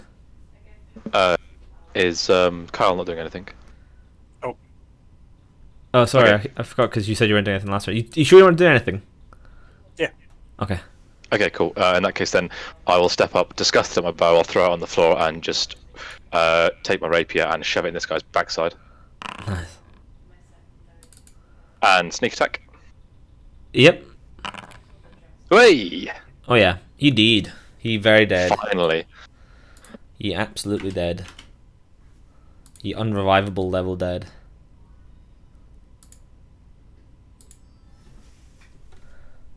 Okay, and the guy is going to do nothing as far as you can tell. And we can come out of initiative, I think. Okay, we're out of initiative. So I'm going to go up to the spellcaster guy and tell him to hand over the paper. He's completely restrained. It's like in his fist. He's like that. You Yeah. literally can't And move I'll- like that. Then I'll search his body for... Okay, so you're gonna take the papers out of his hand, basically. Yeah. Okay. You now have them. Thank you. He's like, he starts kind of chanting in some language that you don't know. Make him stop. Taz, knock him out! Since I don't, yeah. Can I headbutt him? Taz. Yes, you can. And you can What do would so that be? successfully. You don't need to roll damage, but you can just whack.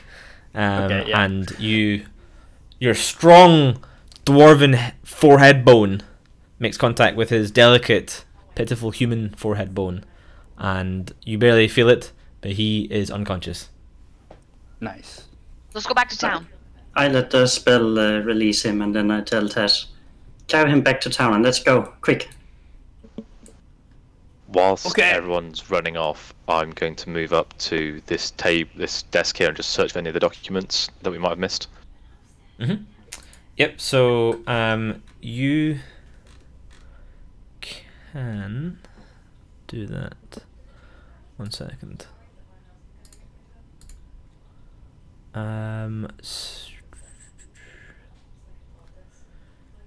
So you find in there, in a little desk drawer, you find 12 gold pieces and some quills and some ink and a weird piece of paper with a symbol that you don't recognize on it. Looks kind of like a weird L going that way. In fact, I'll just draw it on the screen.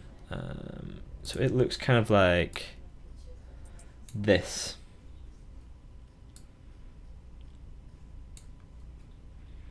The Triglavian symbol. Oops, that last one was terrible. It looks kind of like that. Okay, cool. So I'll take all of that, including the quills and ink, because why not? As everyone's You- moving about, Snow points Yep. at the bodies and goes, "We need evidence of these bodies as well." Why does this keep fucking Uh, snapping? In that case, then, given previous good rolls, am I okay to move up to some of the Triglabs and start chopping their claws off? Sure. Awesome. How many do I get? How many Triglavians are there? 5 from the notes I took. Yep, minus the one that got insta-gibbed. Oh yeah. Poof. Yeah. So you can get 4 sets of them, essentially. Okay, cool. So while they're all busy cleaning up, I'll just gag the magician with my robe, just for safety, to prevent him from using The one that you're currently wearing. Sorry, You said your robe.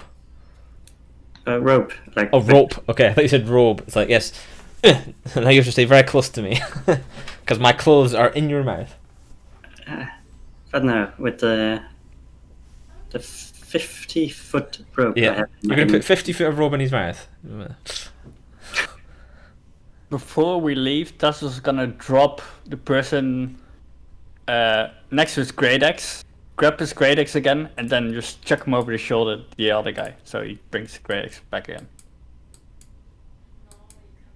And final act for me before I be quiet for a while is I'm going to move over to the cluster of bodies where the human corpses where I've been searching for Triglavian claws, and rifle through the couple of human corpses over here. Okay, so you do so. And this roll. I can't figure out. Wow, I've got a table, but it won't roll. Oh, here we go. Roll. Where did that guy go? Do you see that? No. Okay, No, never afraid mind, not. I'll read it out to you. So, you find in his pocket some. Sorry, just to interrupt that, I'm going to search both of them if I can.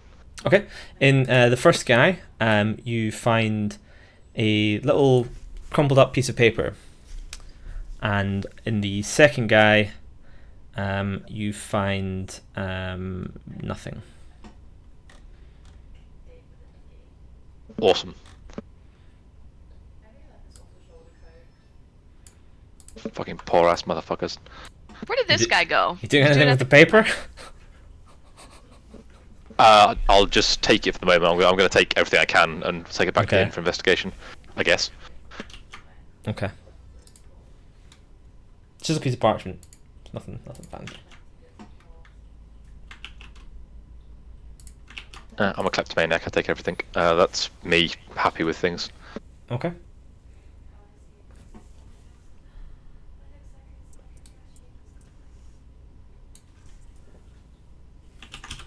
Where'd the guy at the campfire go? Did I miss him vanishing?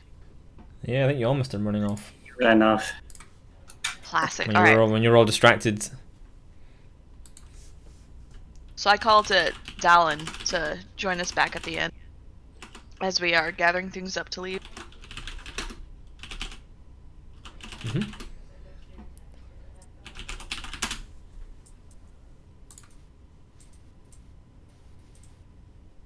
Just out of character for a moment, whilst I'm looting the corpses in the middle of the battlefield, does anyone want to go and grab the stuff on the other mage that Tazros decapitated spectacularly? Oh, I can. Yeah, so on him you find like a little component pouch and like some blank parchment and like some hardened wax and little like seal stamp type thing and stuff like that. All right. I take it all. Mm-hmm.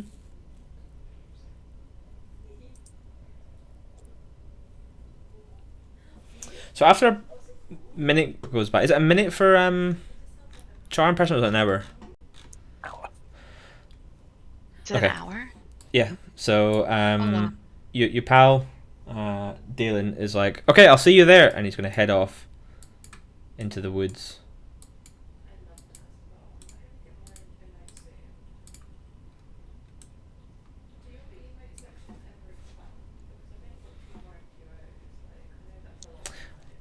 Alright, I think we're ready to head out then, back to town.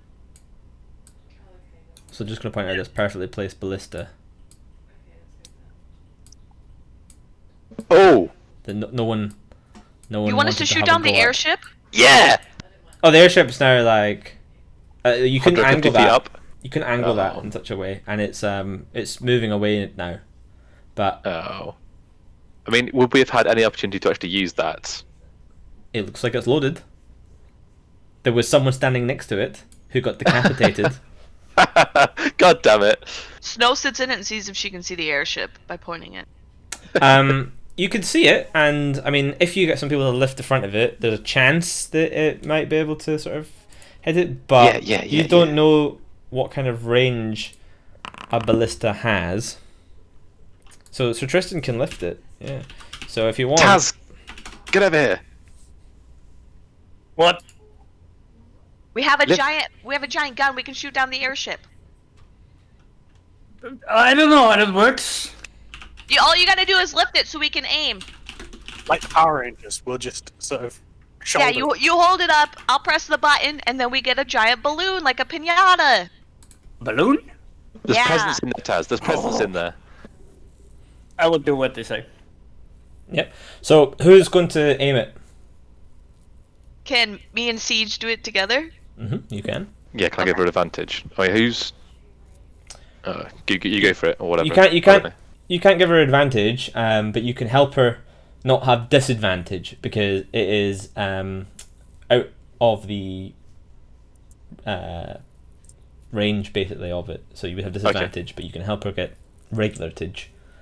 So Snow, if you're rolling it, roll a d20 plus 6.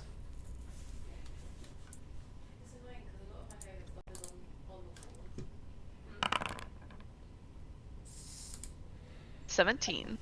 So with everyone together, you pull this thing and you push the little triggers like that, and then those of you holding it, like you feel this shudder as like all the coiled energy just gets released as this humongous bolt goes flying up into the night sky. You almost can't even see it because it's dark now, but you hear the thud, thunk, as it hits into the bottom of the skyship.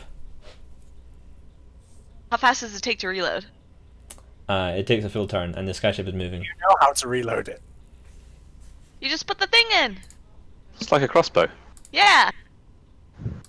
except really fucking big.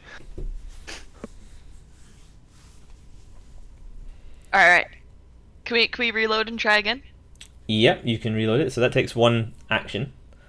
It takes 1 action to aim it and 1 action to fire it, according to the DMG. So Alright, let's go. 18 seconds goes between bolts, and the thing is getting further away. Roll again, Alright. if you want to fire the next one. Same roll. Same roll. Don't invite him to make it harder. Look, Wow. that's a nat 1. It's So- just like a big crossbow, she says. So as you're getting ready to do it, Tazros is momentarily distracted by a really shiny beetle crawling over one of the rocks nearby. Oh my god! Like, it's really shiny. It's like kind of like iridescent blue and purple. It's wow, we've never seen anything like that before. So Tazros like leans to look at it, taking his back away from it. The weight is suddenly all on Sir Tristan. So Tristan, make a strength save. See if you can hold this up. Horrible. So Sir Tristan holds this gigantic crossbow on his back, like plunges his sword into the ground, almost uses it to kind of like hold this thing up. It wobbles slightly as you fire, so the bolt does go up as opposed to not up, but it does not hit the sky ship, and it does seem to be getting further and further away. It's a metaphor for carrying this whole endeavor on my back. Pretty much. Alright. Snow calls it because she doesn't think it's worth their time. I mean, there's some interesting things that could have happened rolling a 1 on a ballista that you're holding up in the air, trying to fire it straight up. Explodes. I mean, Yeah, it is worth noting, by the way, you did not hit the skyship with the 8-foot long ballista bolt you just fired up into the night sky. Where it went. What goes up must come down. Let's get out of here. Yeah, we gather our things and run. Important question though. Did Taz got the beetle? Do you want to try and grab the beetle? Yeah. Well, go for a dex save. Try and grab this thing as it's kind of crawling along. Yeah, you got a nice shiny beetle. It's crawling on your hand. Yes. Make it a familiar, dude. I now got a beetle and I will carry it with me. Taz I'm now has gonna a put it party in my beetle. pouch because I don't want to lose it. Okay, add that to your inventory. 1 shiny beetle. Okay, so what are you doing? You heading back into town? Are you taking in this this guy? I'm assuming you've dragged him at least back into the middle, so we can see everyone. So I'm going to drag you all back down. I say yeah. We should take him. We got part of the corpses of the Triggs. We got some of the loot and the papers. I think we're ready. Okay. So Just if you before want, we leave, the final action, I'm going to take the various corpses and rearrange them to spell dicks. nice. What the fuck are you doing? You go on, I'll catch you in a minute. So just to make sure I understand, you are going to walk back into town now with a battered up, restrained person. Just want to make that clear. We are going to, in the context that he is a captive, and we are, if the party is okay with it, we're going to immediately try to flag down the Is it the Imperial Guard, the royal one? Yeah, there's the Imperial Guard are in town from the other day, and the town guard are around as well. Who did we inform about the sky ship that ignored us? That would be the Imperial Guard. That's below them. They were like, yeah. It's not our Okay. problem. Like, if it was right in front of us, we'll have to deal with Like it, but like, we're not going investigating reports of a sky ship because we're the Imperial Guard, you know. We should try to approach them with the fact that we have not proof that they are smuggling Triglavians, and we got them. Can I read these documents on the way we're going back? Yes, you can. Which one would you like to read first? I'll start with the ones I grabbed from that guy. Okay. So, it seems to be instructions. At least it's written out like a list of instructions, but it's not in any language that you understand. You can see the numbers, like 1, 2, but you don't recognize the, like, you recognize the individual words, but it doesn't make any sense. It's just gibberish.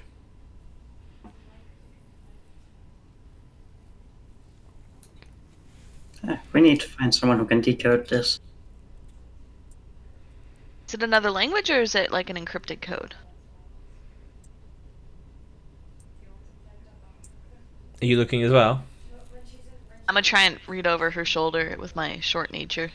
They went under her shoulder. Under her shoulder. Yeah, so again, it just looks like all words that you recognize, all the words seem to be in common, but it doesn't make any sense. Okay. I'm pretty sure at this point it's going to be something I can deal with, so I'm going to just sidle up quietly alongside and try and read it over Mrs. Other shoulder and pray to the gods that it's thieves' cant. So you look at it, sure enough, it is thieves' cant. It is a language that rogues and other ne'er-do-wells use. It is in basically using common words, but it just seems like gibberish to the average person. But you're able to discern what it says, and it's talking. It's not very well written, so obviously the person who wrote it isn't proficient in thieves' cant, that they know enough to write it in such a way that it wouldn't be immediately obvious for anyone else just picking it up.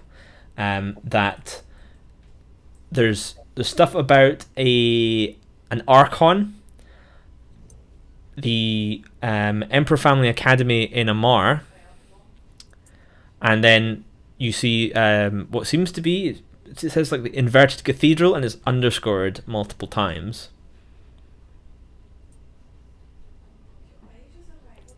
Does any of this mean anything to me at all with my background in thieves' cant, or as a thief or as a rogue? Are you reading it out loud, or are you reading it in your head? Reading it in my head at the moment. Nothing. I mean, you know Amar, you know the Emperor Family Academy, you know that the Archon is the sort of the leader of the faith in the Amar Empire. Okay. You know what a cathedral is. You don't know what the Inverted Cathedral is. Like, what's that? Okay, so I'm gonna at that point, having understood the language but not actually understood the contents, read it out loud to the group to see if anyone else gets any context. Well, the Inverted Cathedral is something I heard of in a dream. It's an armory for holy relics. Don't know where it is though.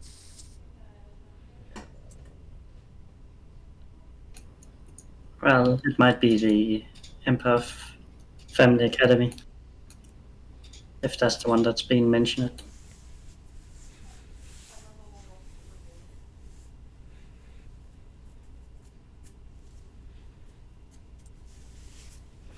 So you make your way back into town,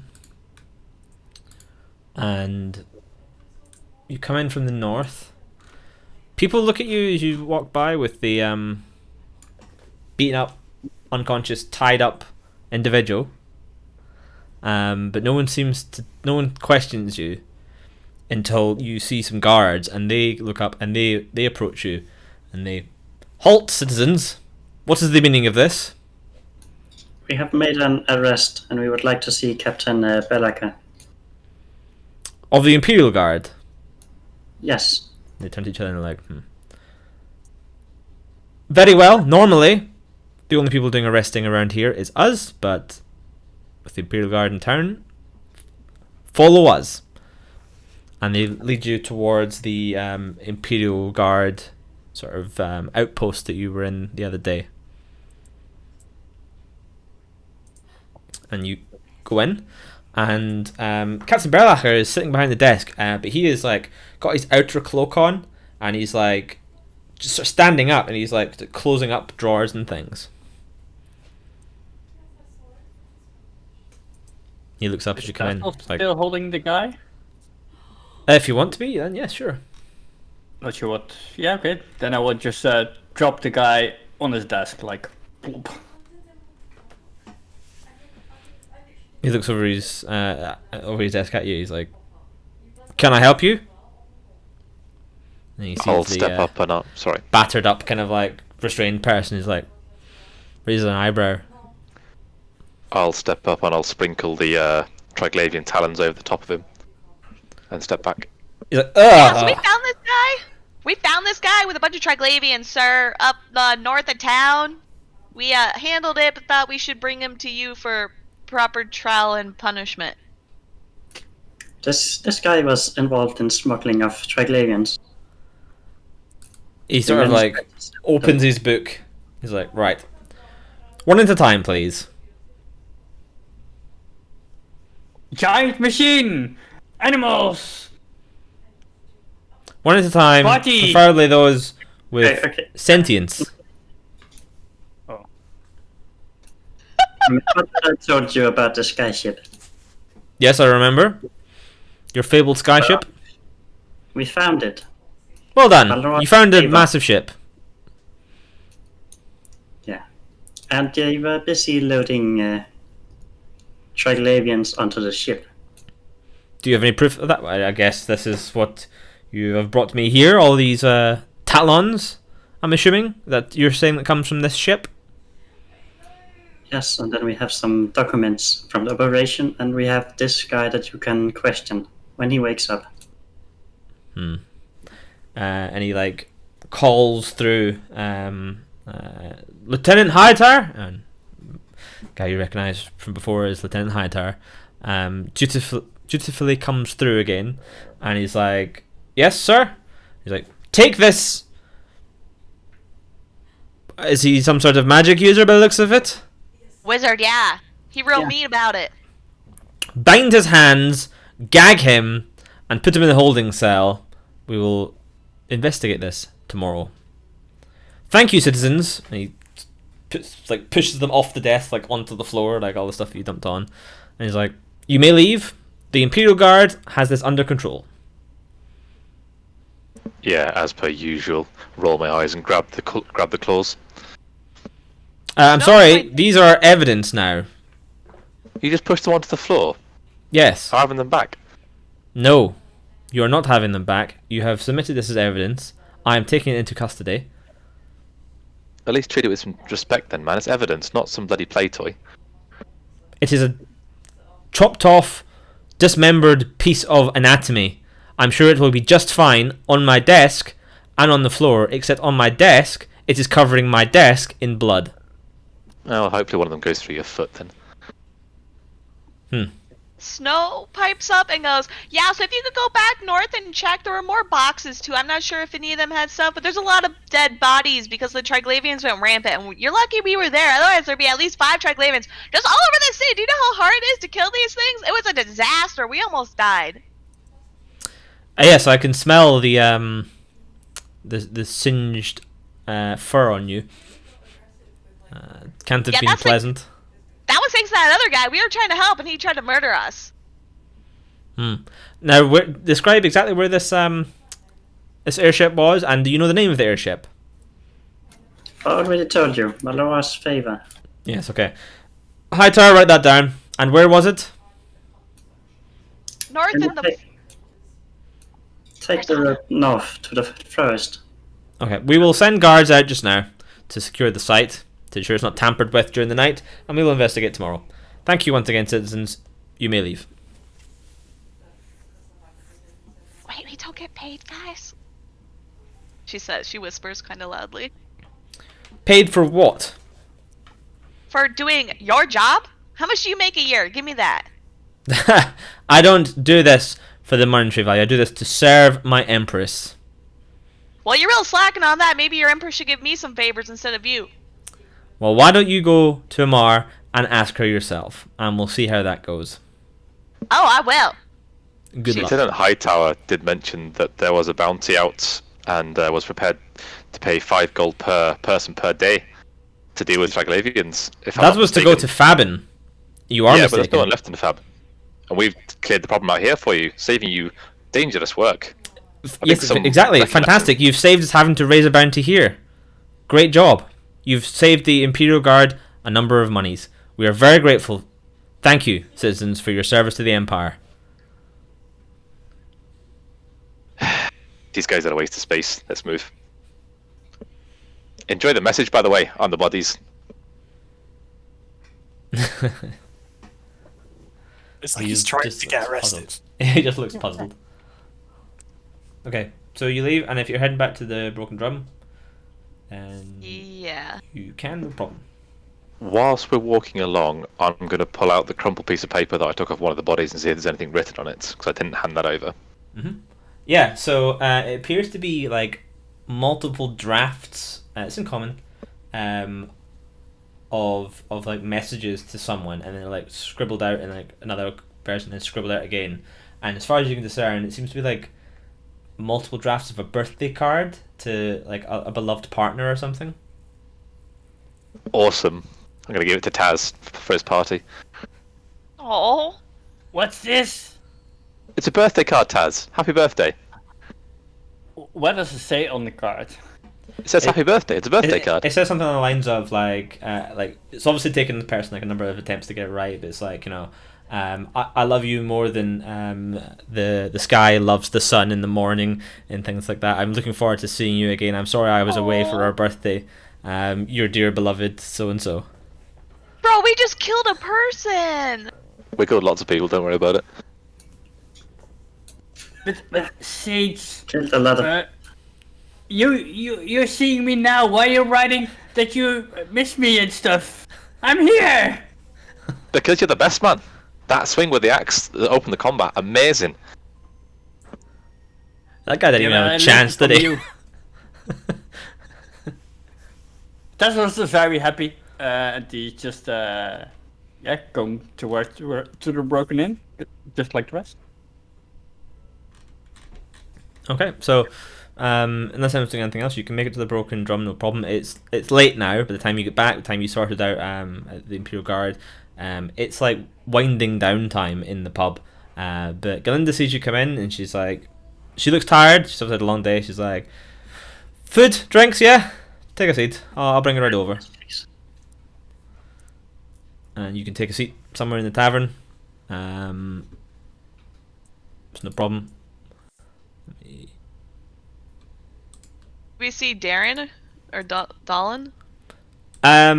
You see him, but he's not wearing his armor. Are you all in this scene? Yes. Yep. Okay. You see him, but he's not wearing his armor, and he's sitting at the bar drinking. It's only been probably like 45 minutes or so since the combat is actually finished. Right. I join him at the bar and buy him a drink, as well as myself some milk. Okay. So, are you buying him milk or a regular I'll buy him person whatever. drink? Yeah, I'll buy him a regular person drink, whatever he asks for. Just some ale, please. Alright. So yeah, Galinda drops it off, and she serves the rest of you what you've had before in terms of your drinks. So she gets the dwarven ale for Tazros. She gets the regular bitter for Harzana, I think, and just, you know, she knows your orders now, and she drops off a plate of meat. It's cold. It's no longer like the fire's not roasting anymore, so it's like kind of like the leftovers from the roast for the evening, but it's still lukewarm, and there's potatoes and it's still nice and fresh. So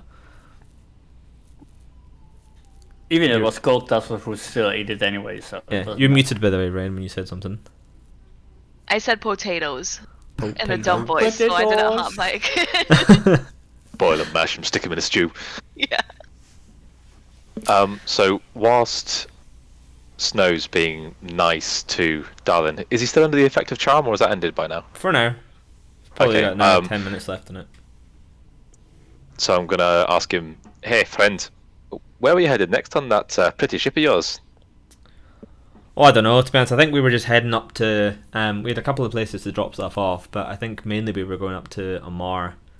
We're just picking up these weird beastie things. I don't know what they want with them, but someone said something about like a blue moon or purple. Or, I don't know. I don't know. Didn't make any sense to me. Well, if you could see your way to remembering, I'd be very interested. Oh, don't get me wrong. I'll remember. I just don't understand it. Like I'm just looks around. I'm just the hired help, you know. Yeah, you're being a great help. Honestly, we really appreciate it, but we'd really appreciate that name quite a lot.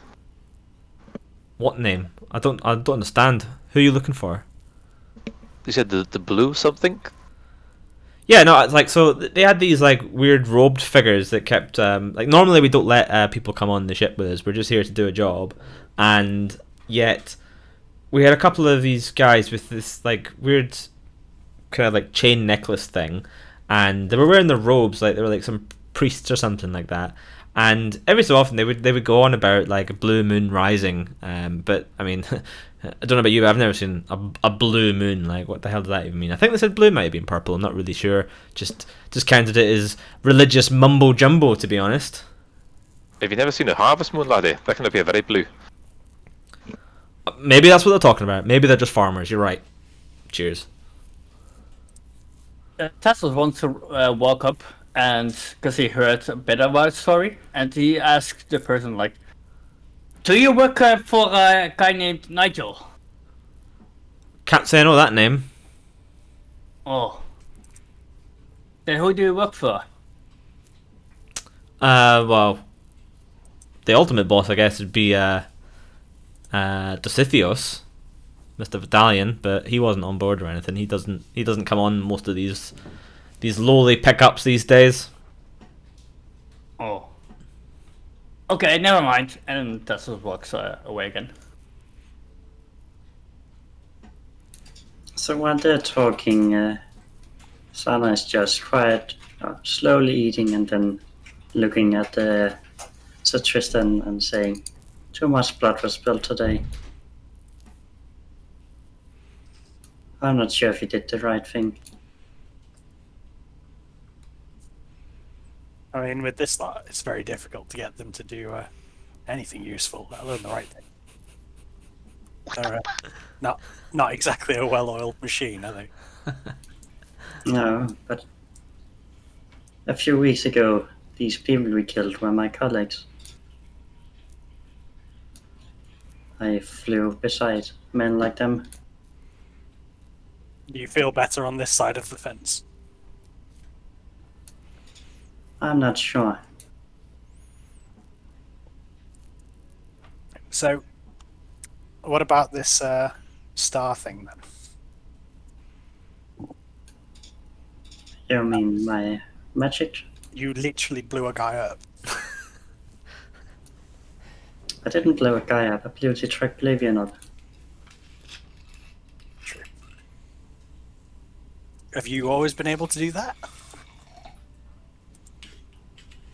Well, for a long time, yes.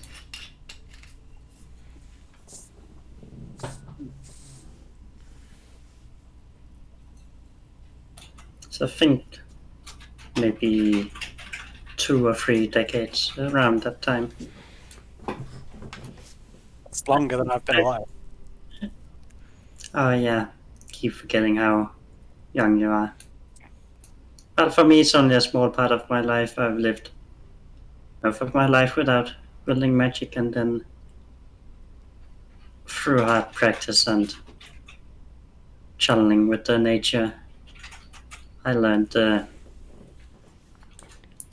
use the force of nature to cast magic.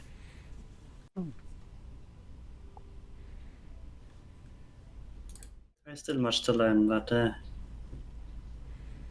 yeah, it has been useful before. Yeah, it's been very useful today.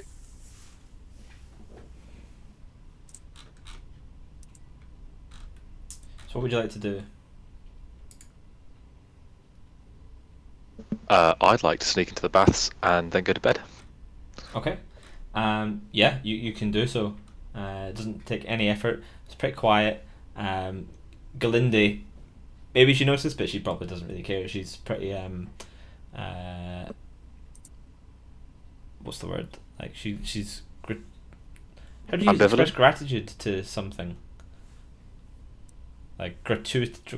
Gracious. Yeah, she's pretty gracious about it, in the sense that she realizes that you're not really supposed to be in there because you just have the like one of the hammock rooms, but then she's like, yeah, well, they did kind of save the pub, so not gonna mince words about it. Sweet free bath. Not that I'm actually needing it. So Snow asked Dallin if he has anywhere to stay or where he's like residing, since he's now our new party member, I guess, or something like that. So he's just like, oh, I'll just stay down here. I'm a simple man. I'll find myself something.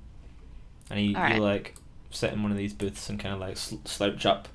And it's pretty normal in these kind of establishments that people who can't afford the rooms and stuff will just kind of sleep in the downstairs areas. It's not a problem.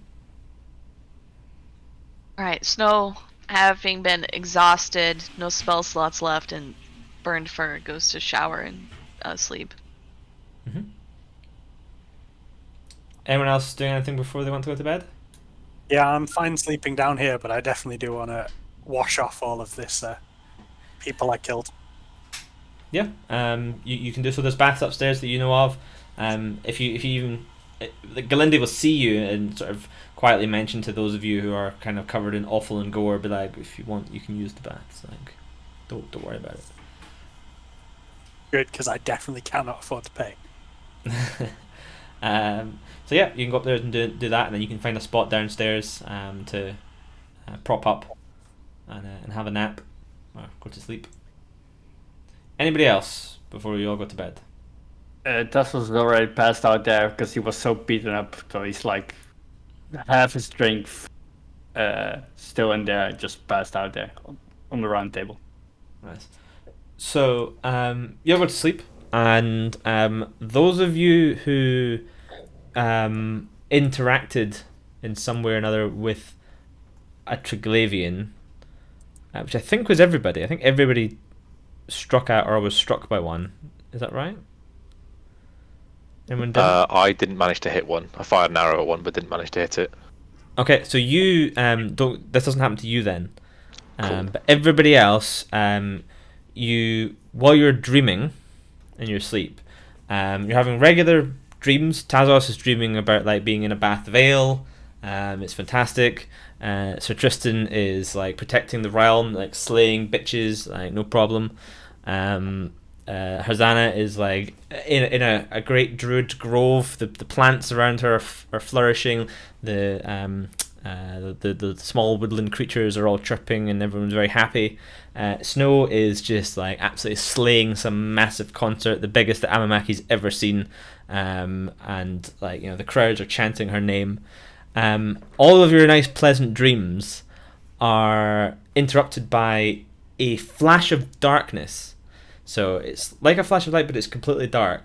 And then all of you see, independently, so you're not all together, but you're independently seeing this, a clearing in a forest. And the forest is all these really just dead trees.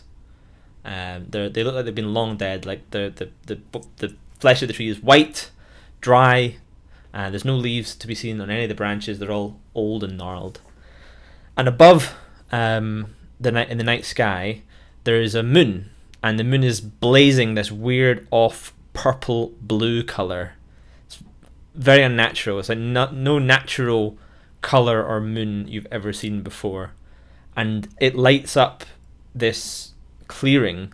And in the center of the clearing, there is it looks like it was a tree stump it's rotten, and then it's been carved into a very crude throne. And on that throne sits this pale white figure. He's painfully tall, or she, it's hard to tell, painfully tall and thin, with inhuman features, very similar to the features of the Triglavians you've seen, but much less bestial, much more humanoid, but still inhuman. And around on the tree trunks there's like phosphorescent lichen, and it spreads this kind of dull, eerie blue light across the floor. And sitting on that tree stump, on that throne, is this figure. And in some way he seems to resemble a human or woman. She resembles something, but the features are kind of like, it's hard to focus. Like every time you try and focus on something, it kind of fades in and out. You can't really get a good glimpse of the face. And they've got long, delicate fingers ending in claws, and you can see these burning crimson eyes, which show no trace of human thoughts or feeling. And even though they're seated, it's very obvious unnaturally tall and slender they are, like almost to the point of emancipation.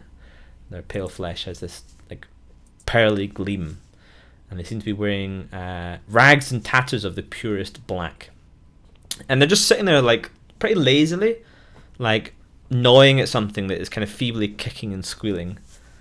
And then you notice all of a sudden, like surrounding this throne in the clearing, demons like you fought, the Triglavians, all around themselves, all like abasing themselves before this throne, like prostrating themselves, all bowing in subservience to this weird creature upon the throne. And a silver floating orb hovers near this person, and the figure is talking, the voice kind of modulating almost between accents, languages, and male and female, and but you can understand it. And they say, "You serve me well. Continue to be my ears and my eyes." And then the voice from the orb says, "I am your faithful servant, master." And then the figure says, "You are not my servant. You are a slave. You will do well to remember this." And you hear screaming coming through the orb. The voice is like soft and subtly grating in your ears, and it says, "No man, no dwarf, no being can stand against the darkness. Certainly not one as broken as you. The blue moon will rise once again." And then you all wake up kind of in like almost like a cold sweat. Those of you who can. Siege has a great night. His dreams are great. He's like stealing things left, right, and center. Doesn't hear any of this. I think at this point Harzana is going to panic and scream, because this is the dream she also had on the night she crashed. So she's definitely out of it right now. And you would do all have a successful long rest, and you all level up. Yay! Yay! So you're all level 3 now. How do we level up again?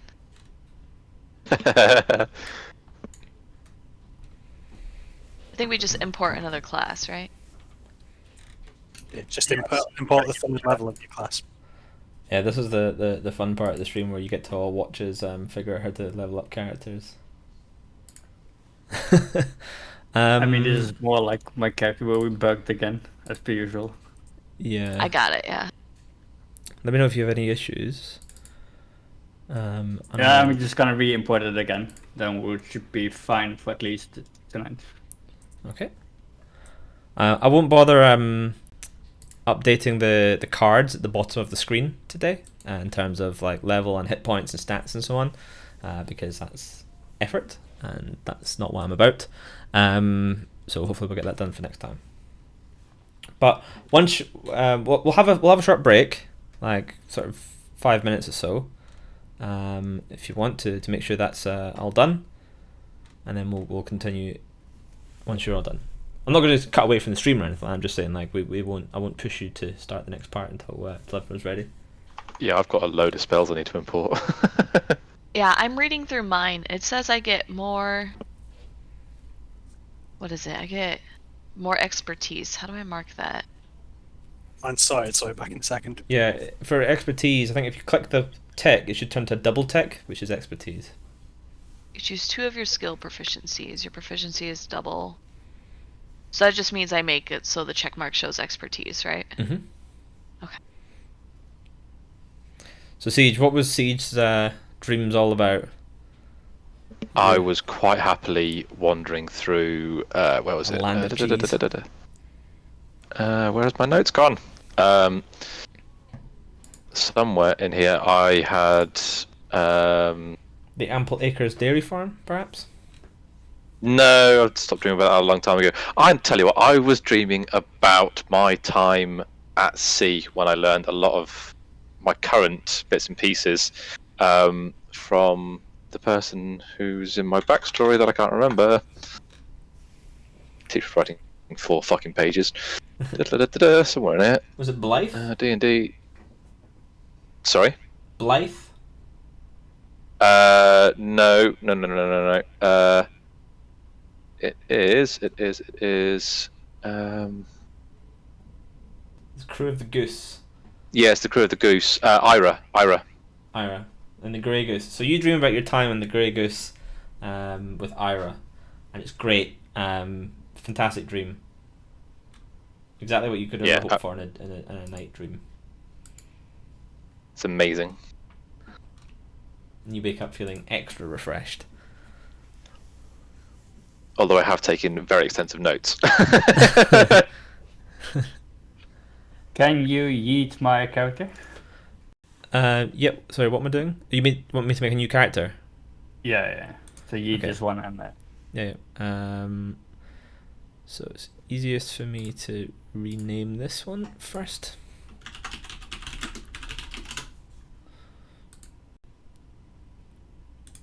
Didn't work.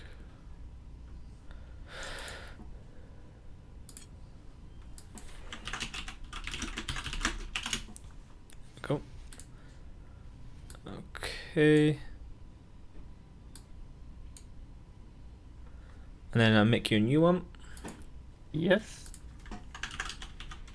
And then I won't import them. I just do it within Foundry. Just hope that works better. Okay. And then I need to assign this one to you.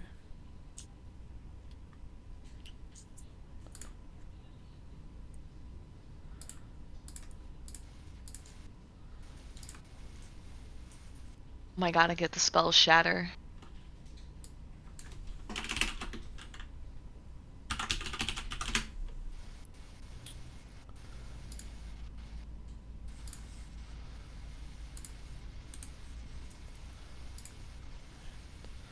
Okay, do I go on owner, camera, observer?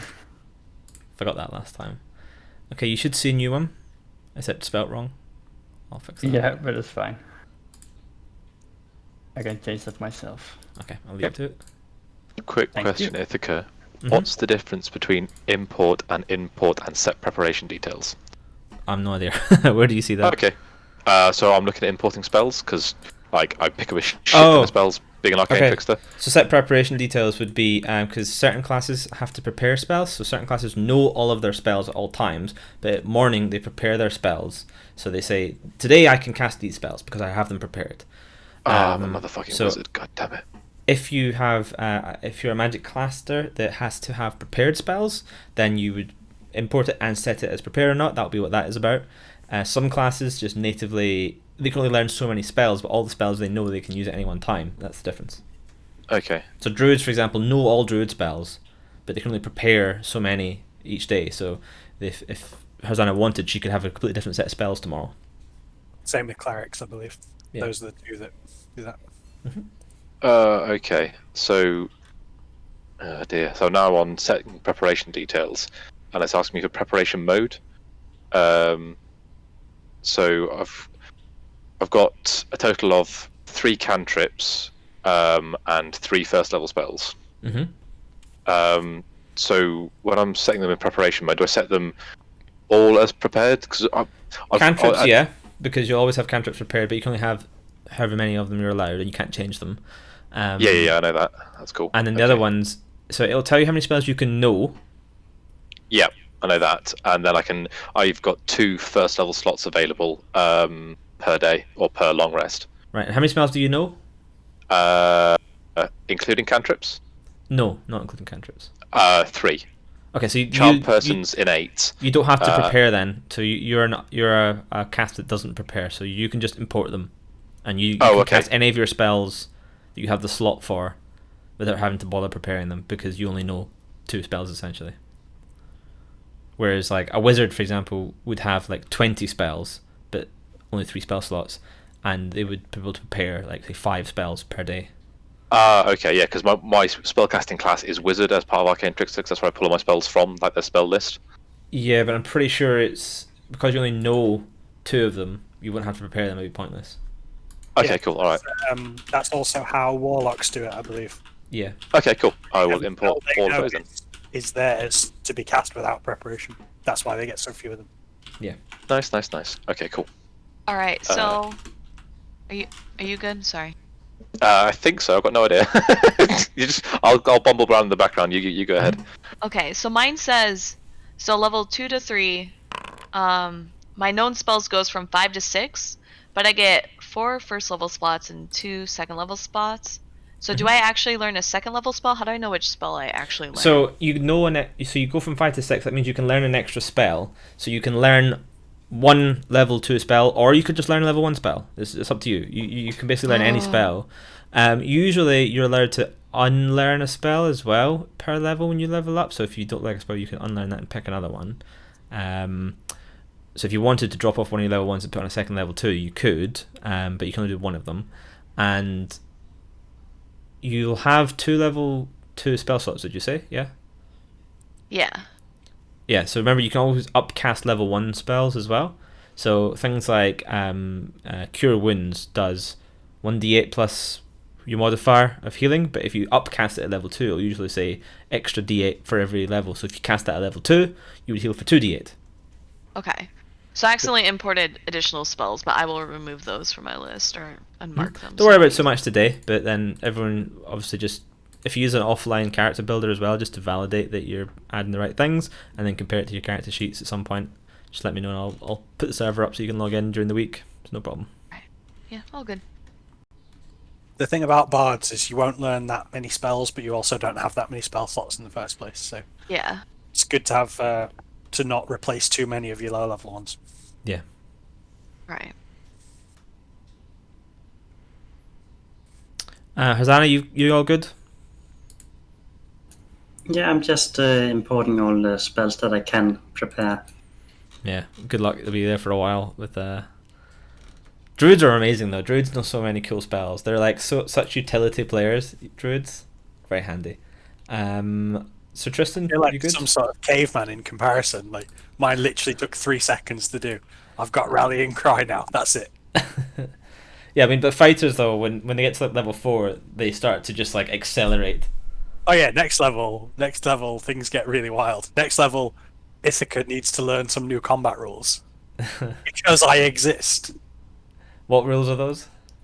Sentinel rules. Oh, I know Sentinel. Yeah, don't worry about that. Yeah, so That's a badass set of. I've been watching the Critical Role stream and seeing like Sentinel take effects during fights. It's so cool.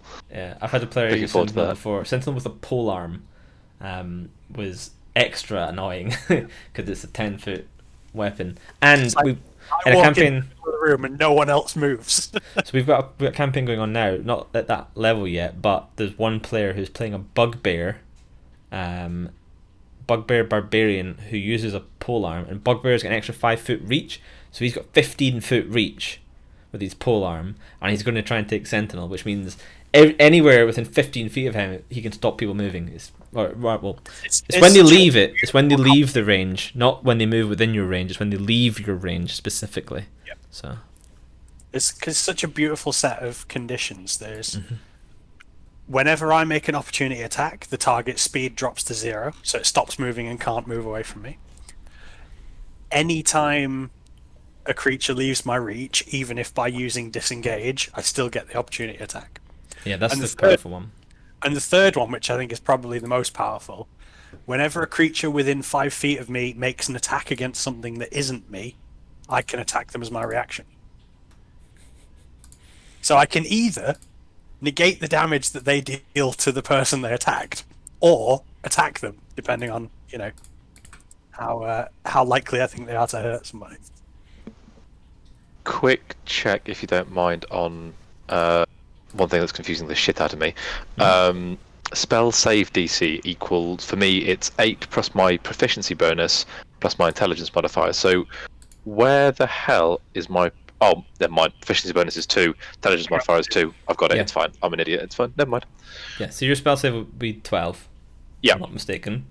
Your proficiency modifier just goes up with your level. I think it's level 4 or 5. It goes up to 3. It'll go up to 3 at level 5.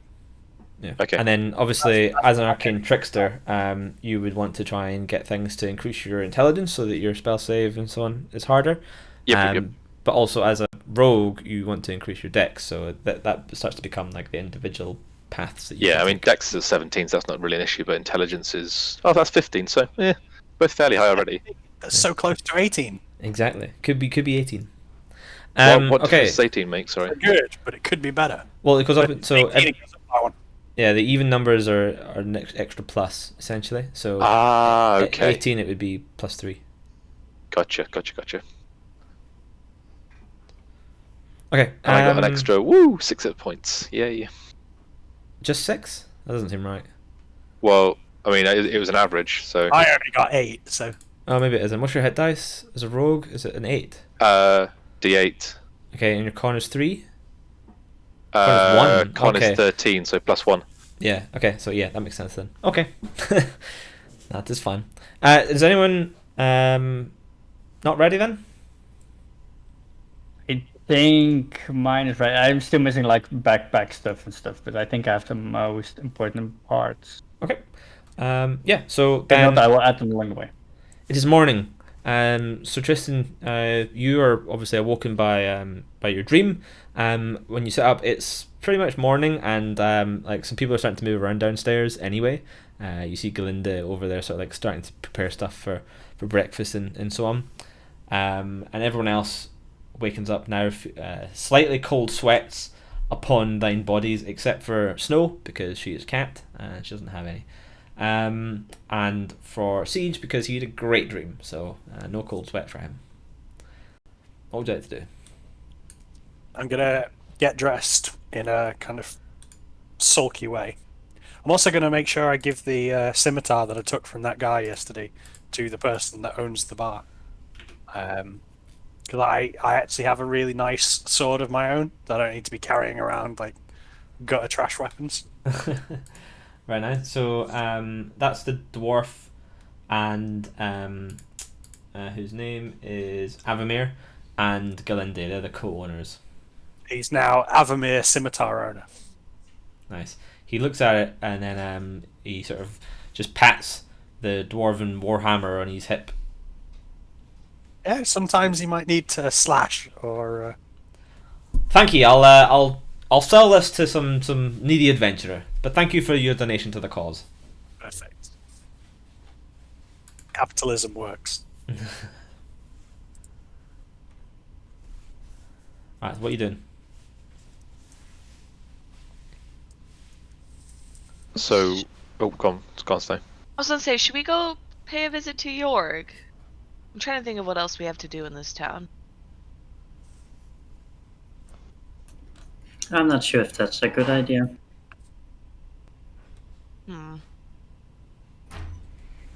Had this weird dream tonight about the Triglavians. It's not the first time I had this dream. What kind of dream was it? I had a weird dream too.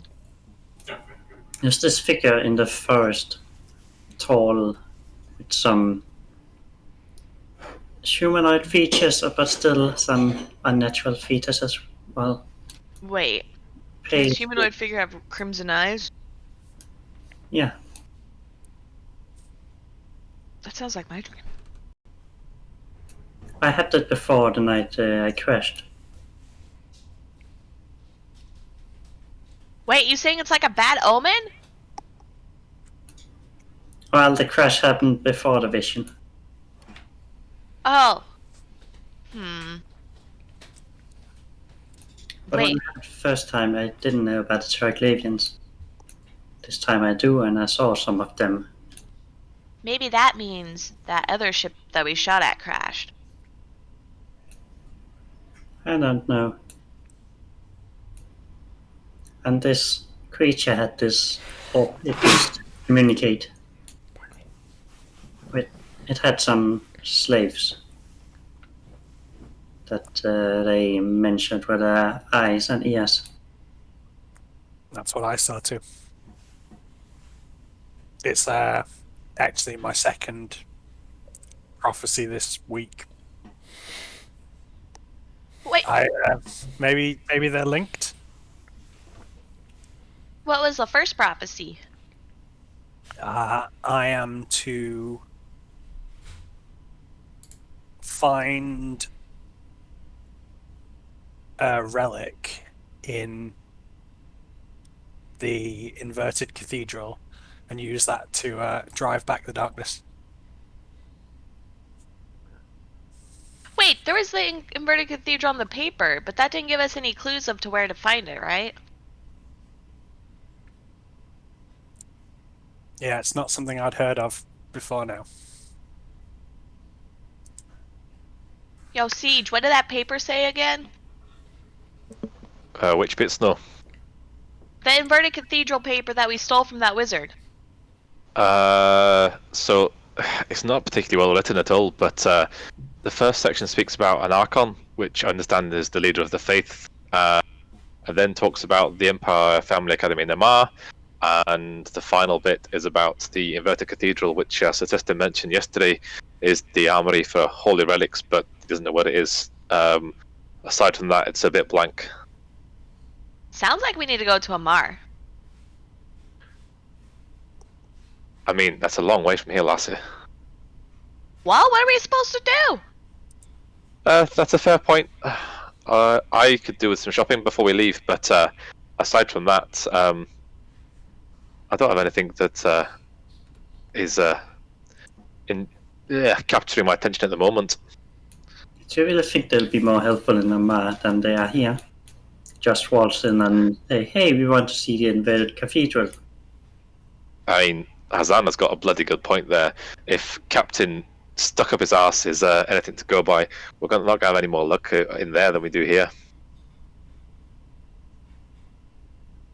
I mean, any lead is better than what we have now, so... Yeah, and so Tristan has a fair point as well. I'm ambivalent. I don't mind.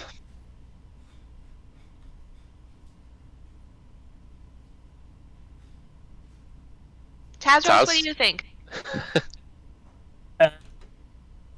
Tassels is still very confused about what happened, because he was bathing in ale, one of his favorite things, and then bad stuff happened. So he still doesn't have a clue what's going on, so he's still a bit dazed, more or less, because he's still drunk as well. So he's more like, what?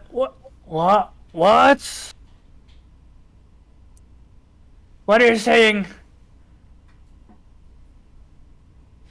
What do we need to do? Someone give this man an ale. Doesn't seem to work without having at least some alcohol in his blood. You want to drink ale? You look like someone who could use some. I will grab my leftover from last night and point to Sarah. Here! Oh, it's for you. Something to wake up. But you want to ale, right? No, you need it. But I already have here. No, I need more. And he starts chucking it down in confusion as he is.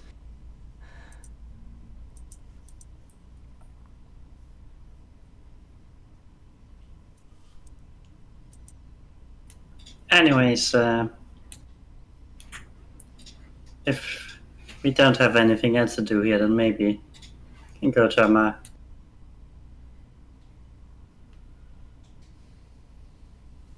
So is that your plan? I'm going to try and find some supplies in the town before I leave, but I'll follow the party. Same. What sort of supplies are you looking for? So I am looking for somewhere to purchase some phosphorus or witchwood or maybe a glowworm. Hannah, I had a question. Is this because these are the material components? Yeah, for, hand headhunter. I need those components are what's needed for my dancing light cantrip. Right. And I would So, also like. Sorry. Do you get an go on. arcane focus? No, I don't. Not to the best of my knowledge, anyway. 2 seconds.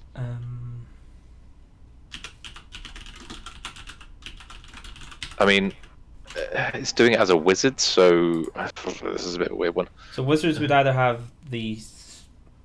They can have an arcane focus, or they can have a component pouch. Yeah, but I mean, it's the arcane trickster class. I don't know if it doesn't mention anything about this. do not have the ability to use a focus. They have to use components instead. Okay, so you would be wanting to buy a component pouch then, as someone. Well, luckily we picked one up last night. Did you? So we did, yeah. Snow picked it up. So I'm gonna speak to Snow. Did she? Wait, what did I pick up? You picked up a component pouch as part of the loot. Oh yeah, I did. You did, yeah. I handed it to you. Did you? Awesome, thank you, Snow. I appreciate it. Yeah, so we picked up a component pouch, a sigil stamp, some sealing wax, and some Yeah. parchment from the acolyte that Taz decapitated. Yeah, that's what you told us. I don't remember saying component pouch, but okay, fine.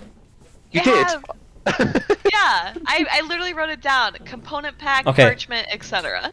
Okay, fine. Oh, maybe I did then. Yeah, I would have let you get one, no problem, since you need it for your class to cast spells.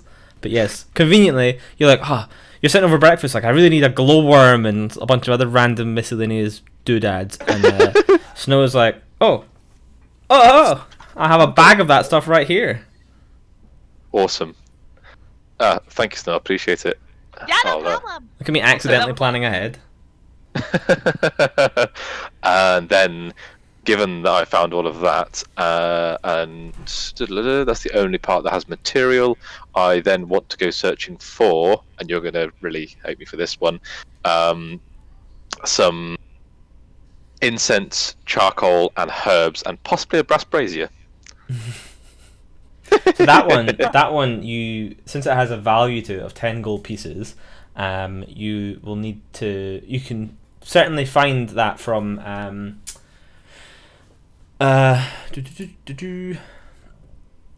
Solutions and Answers. Will have Awesome. all sorts of magical knickknacks and so on like that, including what you need in terms of incense and charcoal. But it does come at a cost. You need quite fine charcoal, quite good charcoal, not just your generic piece of wood burned. You need the finest magical charcoal and incense, and you can go there and you can buy it, and it's not a problem. It will be approximately 10 gold pieces worth, and she has it, and she's willing to sell it to you at that price. Absolutely fine, as I have 10 gold pieces and more to spare. Okay, knock 10 gold pieces off. You now have that stuff, Including the brazier? not the brazier. Okay, where can I find a brazier? So in the broken drum, in the larger of the fireplace, it was kind of like a big brass brazier that was holding all the logs and stuff like that. Okay, cool. So before we depart then, I am going to, very foolishly, which do you want, just hand on head, do you want to say this for a little bit later, given the discussion we had about the familiar type? Up to you. Fuck it, this could be funny. Okay. Right, okay. He's going to fuck it up for all of us. I would like to go to Solutions and Answers as well and attempt, with emphasis on attempt, to buy a herbalism kit. Herbalism kit. Okay. She will rummage around for a bit. I say he will rummage around for a bit, and come up with what appears to be a herbalism kit. Alright, that's 5 gold pieces. And then I'll reach for my coin purse and then realize it's gone. Yes. Panic a bit. This given is that line I'm just in there. noticing that now, yeah. Given that I'm in there and I can see Miz is in distress, I'll use some of the gold from the table I picked up last night to help her out. How much was it? I think it was 8. No, I picked up 12 gold pieces. How much was what Miz was paying for? Oh, 5. Okay, yeah, I'll hand over the 5 gold to help Miz out since she's obviously going to need this and she was so useful last night. Thank you. I don't know. Someone must have pickpocketed me in this town. I think I've got a fairly good idea who that may have been. We'll maybe check in on the way out of town. Okay.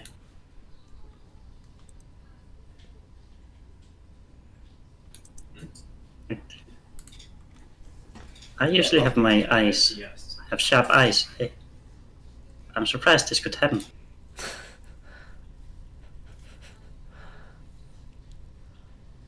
Sometimes we all get taken in, Lassie. Don't worry about it. I thank, Luckily, the fight. Sorry, go on. I thank the shopkeeper and then like walk towards the exit while Siege and I are talking. But thank you for helping me out here. Maybe to return the favor, I can help you practice with archery. I appreciate it, Lassie. But I don't see a bow on you, so I don't know how you're going to help me with that. It's not a problem. My short bow. It's not a problem. I found it on some of the bodies last night, so consider it shared. Well, I can still teach you. Well, let's see how I get on in the last fight. We'll see what happens there. Oh well. We have a long trip ahead of us. You're not wrong there. And I'm going to exit the shop and head back to the inn, and I'm going to try and summon my first familiar. So it's like 10 minutes, right? Find familiar. It takes an hour, and it's a ritual spell. Okay. Yeah. So Siege and Harzana walk back into the Broken Drum as you guys are finishing up your breakfast and getting ready to leave. Siege walks over to the large fireplace and sort of carefully picks all of the wood out of the brazier. The flames seemingly not really sort of putting him into much discomfort, but he's still careful with it. And then he dumps a bunch of charcoal and incense, sits down and starts to chant in some weird language. It sounds like it's like guttural and ashy in his throat as it comes out. And he keeps doing this as you guys sort of all watch him. None of you have seen anything like this before. Okay, quick hand-on-head question then. Do you want to do what we discussed, or just keep it to the regular creatures? You can do what we discussed. Right, okay. So, Siege is going to try and summon an owl familiar. Being unfamiliar with the process, he's managed to cut himself during the preparation of the incense and the herbs, and some of his blood's entered the mixture. Wait, what does that mean? Who knows? I thought I was going to say unfamiliar with owls. That would have been superb. So Siege is working away at this, and those of you with magical inclinations, so Snow and Harzana, you can tell that he is doing some sort of ritual magic. You don't understand the language he's speaking in. Harzana, you maybe, if you roll a history check, you might be able to recognize it based on your more extensive travels and learned nature. So it's a history check, right? History check, yeah. Oh shit, I accidentally closed my browser. Roll a history check. Nah. I'll roll it for you. Oh shit, I just did it now as well. What the? Come on, guys! How do you accidentally? I've rolled it for you, Harzana. Don't worry. You got a 13, and with the 13, yeah, Kyle just heard roll histories. Oh, quick, close the browser, get rid of that history. Right, so you roll the 13, and with the 13, I'm trained in history. I might be able to help. And it's just like, but instead, I just closed the door. yeah, it sounds like infernal language of the demons and demonic planes. You've never heard anyone actually speaking infernal before, but based on the way he's speaking in the tones and so on, this sounds like what scholars have described as infernal.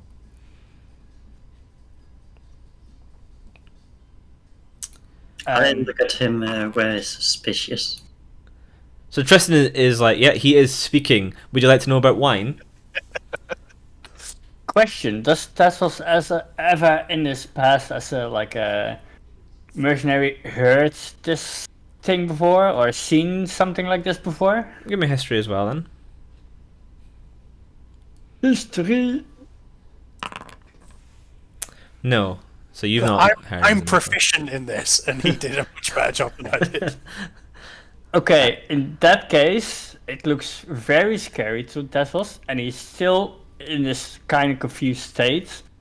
And now thinks Siege being like possessed or something, so he's running towards Siege and he's faster than usual and tries to grab him to the ground. Hey, the rest of you see Tazros jump up and sprint towards Siege. Are you going to try and do it? Yeah, so Snow's gonna do a persuade. Snow's gonna yell at Tazros, Tazros, no, he's doing something important, stop! Tazros seems unswayed by your shrill cries. Anyone else wanting to do anything?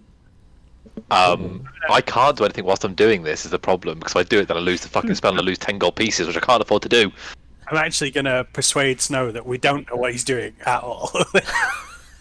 Snow is like, it's a good thing, whatever he's doing is fine. And I'm like, well, there is a small fire in this bar. No, it's in a brazier in the fireplace. It's in the safest place for it to be. And people chanting at it. One Like, person we've chanting. We've seen some wangy stuff already, but that is not a guarantee that just because we have met the guy who's doing it, it's completely safe. Harzana, would you like to do anything? I would like to cast Facepalm. Like it. I silently both judge and observe what's going on. Just as an out of character moment, if Taz stops this, I'm going to fucking pickpocket you for the money. Tazros. Yes. This is player versus player, as per the rules agreed on beforehand. If Wrath agrees, you can try and tackle him. If not, you will slip and fall. Yep. I don't expect anything else. Yeah, you're going to slip and fall in your face. Get away from me with your beer haze.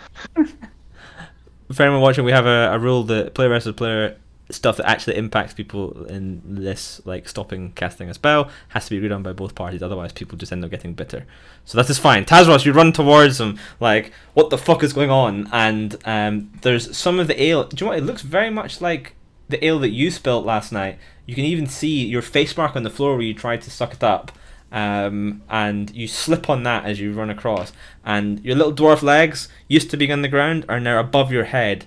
It's very acrobatic, but unfortunately you boom slip to the ground and fall, and you knock yourself out as you do so for approximately the remainder of the spell. Yes. Is the ritual an hour? Yeah. Yeah.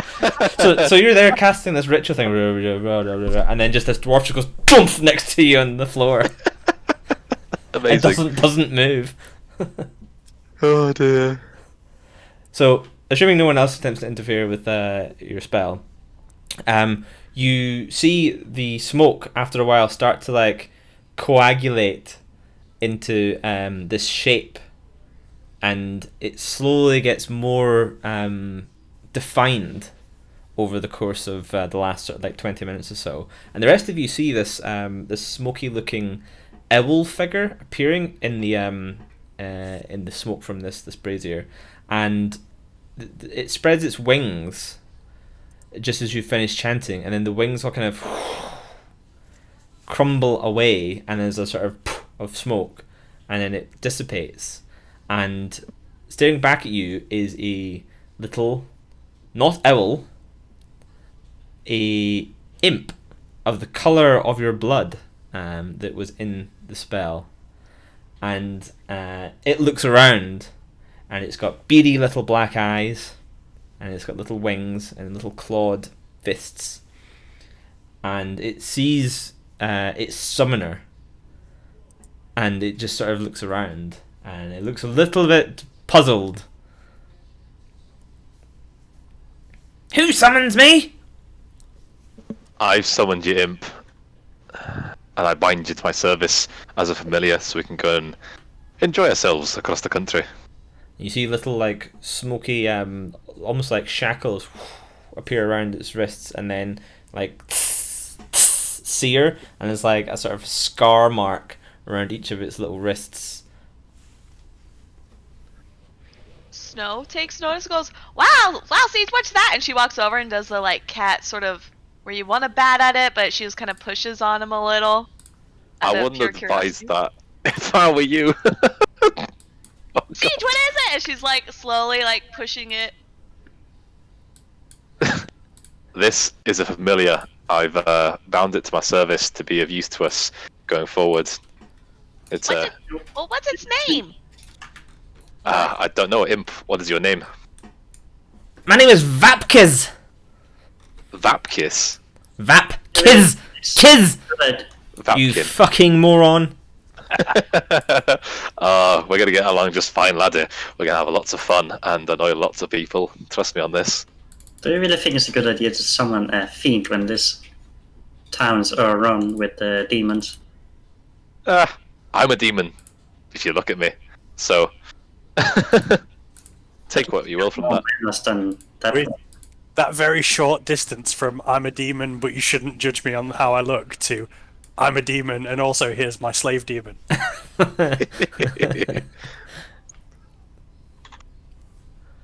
So Vapkiz is looks pretty annoyed at you,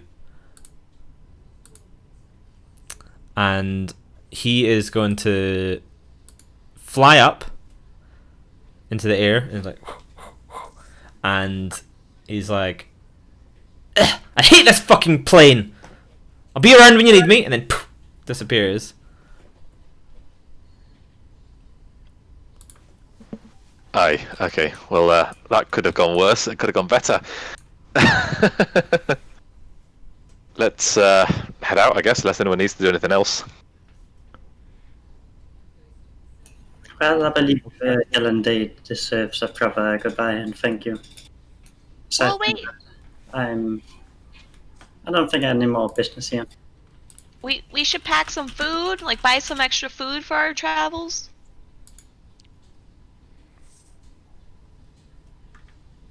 Well, let's speak to Galinda. I'm sure she'll be agreeable to doing something at a decent rate for us.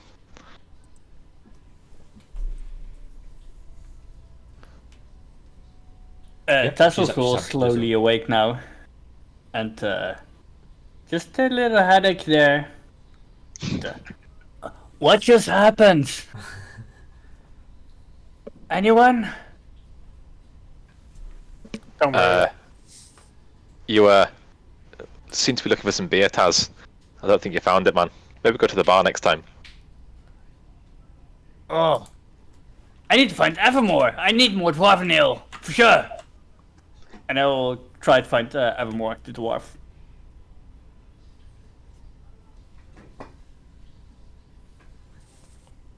If he's around. He is around, and he is in the back. And if you walk up to the bar and make any sort of not trying to be quiet noise, he will come out like, oh, hello? Ah, Tazros! Evermore! A pleasure! And he pops on the table in front of you, or the bar in front of you. What is this? Dwarven ale, of course. But why is it one? I need two! Ah, mine after my own dwarven heart. Poof, poof. And he will start drinking and just starts, while drinking, try to rumble in his gold package and like trying to find some gold. No worries. Okay, so Galinde hears you making plans and offers to make sort of like ration packs for you. She's happy to do so after all we've done for her. And we'll go ahead and do so. And so she brings out these sort of like wrapped up parcels with like meat and bread and cheese on it and stuff. She's like, oh, this one, the meat in this one, eat this one first, and then this one here, it's got the cheese, they'll last longer. And she sort of explains it all to you. She's like, thank you so much once again for everything you did here. Where are you off to, by the way? We're going to Amar. Oh wow, Amar, yeah, it's a big city. Never been myself. Take you a bit of time to get there, that's for sure. What way are you getting there? How are you getting there? Well, Walking? foot. You're getting on foot? Jeez. There's better ways than that. What do you mean? Well, it'll take you... I don't know how long it'll take you to walk to Amar. I mean, it's got to take you a long time. I would suggest, personally, that you head to Hama, the next major town. And there'll almost certainly either be a ship going along the rivers, or I hear that they've got sort of regular passenger airships that go every so often between the big cities. We don't get them here in Lashkai; it's too small. But I'm sure Hama has them. I would go Hama, get an airship. You get there in a fraction of the time. Costs you some money, obviously, but it's to be expected. Well, let's do that, team. I am a firm believer in the holy qualities of water, so the boat thing seems like a good idea. I got no issues with that. It'll save us some time travelling. Let's be on our way then. Galinda, if you don't mind me asking, how long do you expect these rations to last us for, roughly? I would say probably 6-7 days. If you scrimp a bit, don't eat it all at once. Oh, we'll just keep it away from Taz then. Appreciate everything you've done for us. I know, we helped save the bar, but you've been an amazing host, and we really appreciate that. So thank you very much. Yeah. Behind her, you see a bottle of wine on the rack lift up and kind of like float across the room. I'm going to cast Mage Hand and invisibly, because I can do that now, and grab it off the imp. You hear a little tiny fuck. I'm glad that didn't devolve into working out the comparative force of Mage Hand versus the strength check of an imp. Yeah. Oh, the imp's got like 6-2. It's like Where I pathetic. thought that was going. Vapkin, I say in Infernal. We'll have some fun later. Not in this place though. You mortals are so boring. Boring for now, aye, but we'll have lots of fun on the road. Trust me. We'll see. We'll see.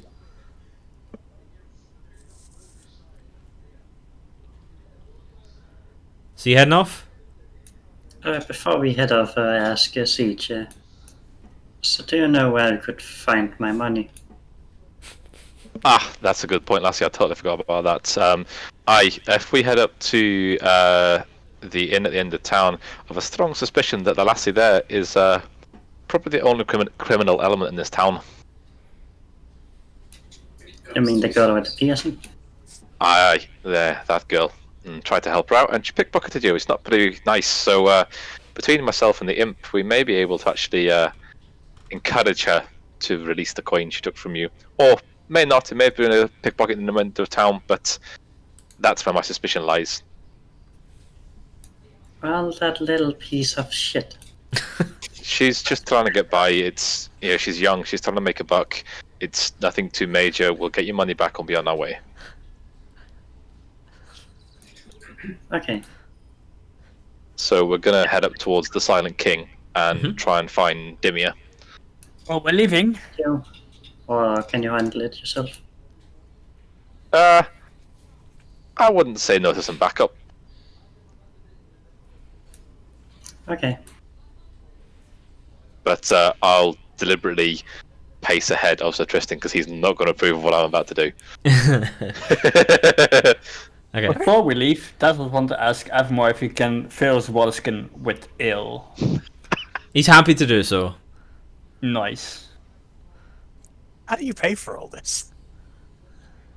We've got to give it. I'm a barbarian. I have gold because I'm a mercenary. You would have a shirt. They also said that they would give you everything for free after you saved their inn. Remember? Oh yeah, that's even better. Yeah. So you're all heading up towards the Broken King. Myself and Harzana. Sorry, definitely. the Silent King, not the Broken King. I'm mixing up my pubs. Okay. So tell me who's going. Siege, Harzana. I'll go. Okay. We are Hopefully not Tristan. Where I go? So actually, I'm gonna pull Taz to one side and say, "Aye, laddie, can you take Sir Knight for a walk? We'll catch up in a moment." I must admit, my interest was definitely piqued when you described this woman as the only criminal element in the entire town. I don't trust you not to chop a bloody head off. It seems like, we should maybe arrest her. If she is the only criminal element in this town, we could just, sew the whole deal up. Aye, Taz, take this laddie for a walk. I don't want him anywhere near this lassie. Okay. Tassos walks up to Sir and says, Siege told me to bring you on a walk, so and they are gonna walk, so we'll walk with them. All right, let's go. All right. You all make it to the Silent King Tavern. Tristan, would you mind keeping watch on the door for me? I'll only be a moment, and I'll tug on Harzana's sleeve.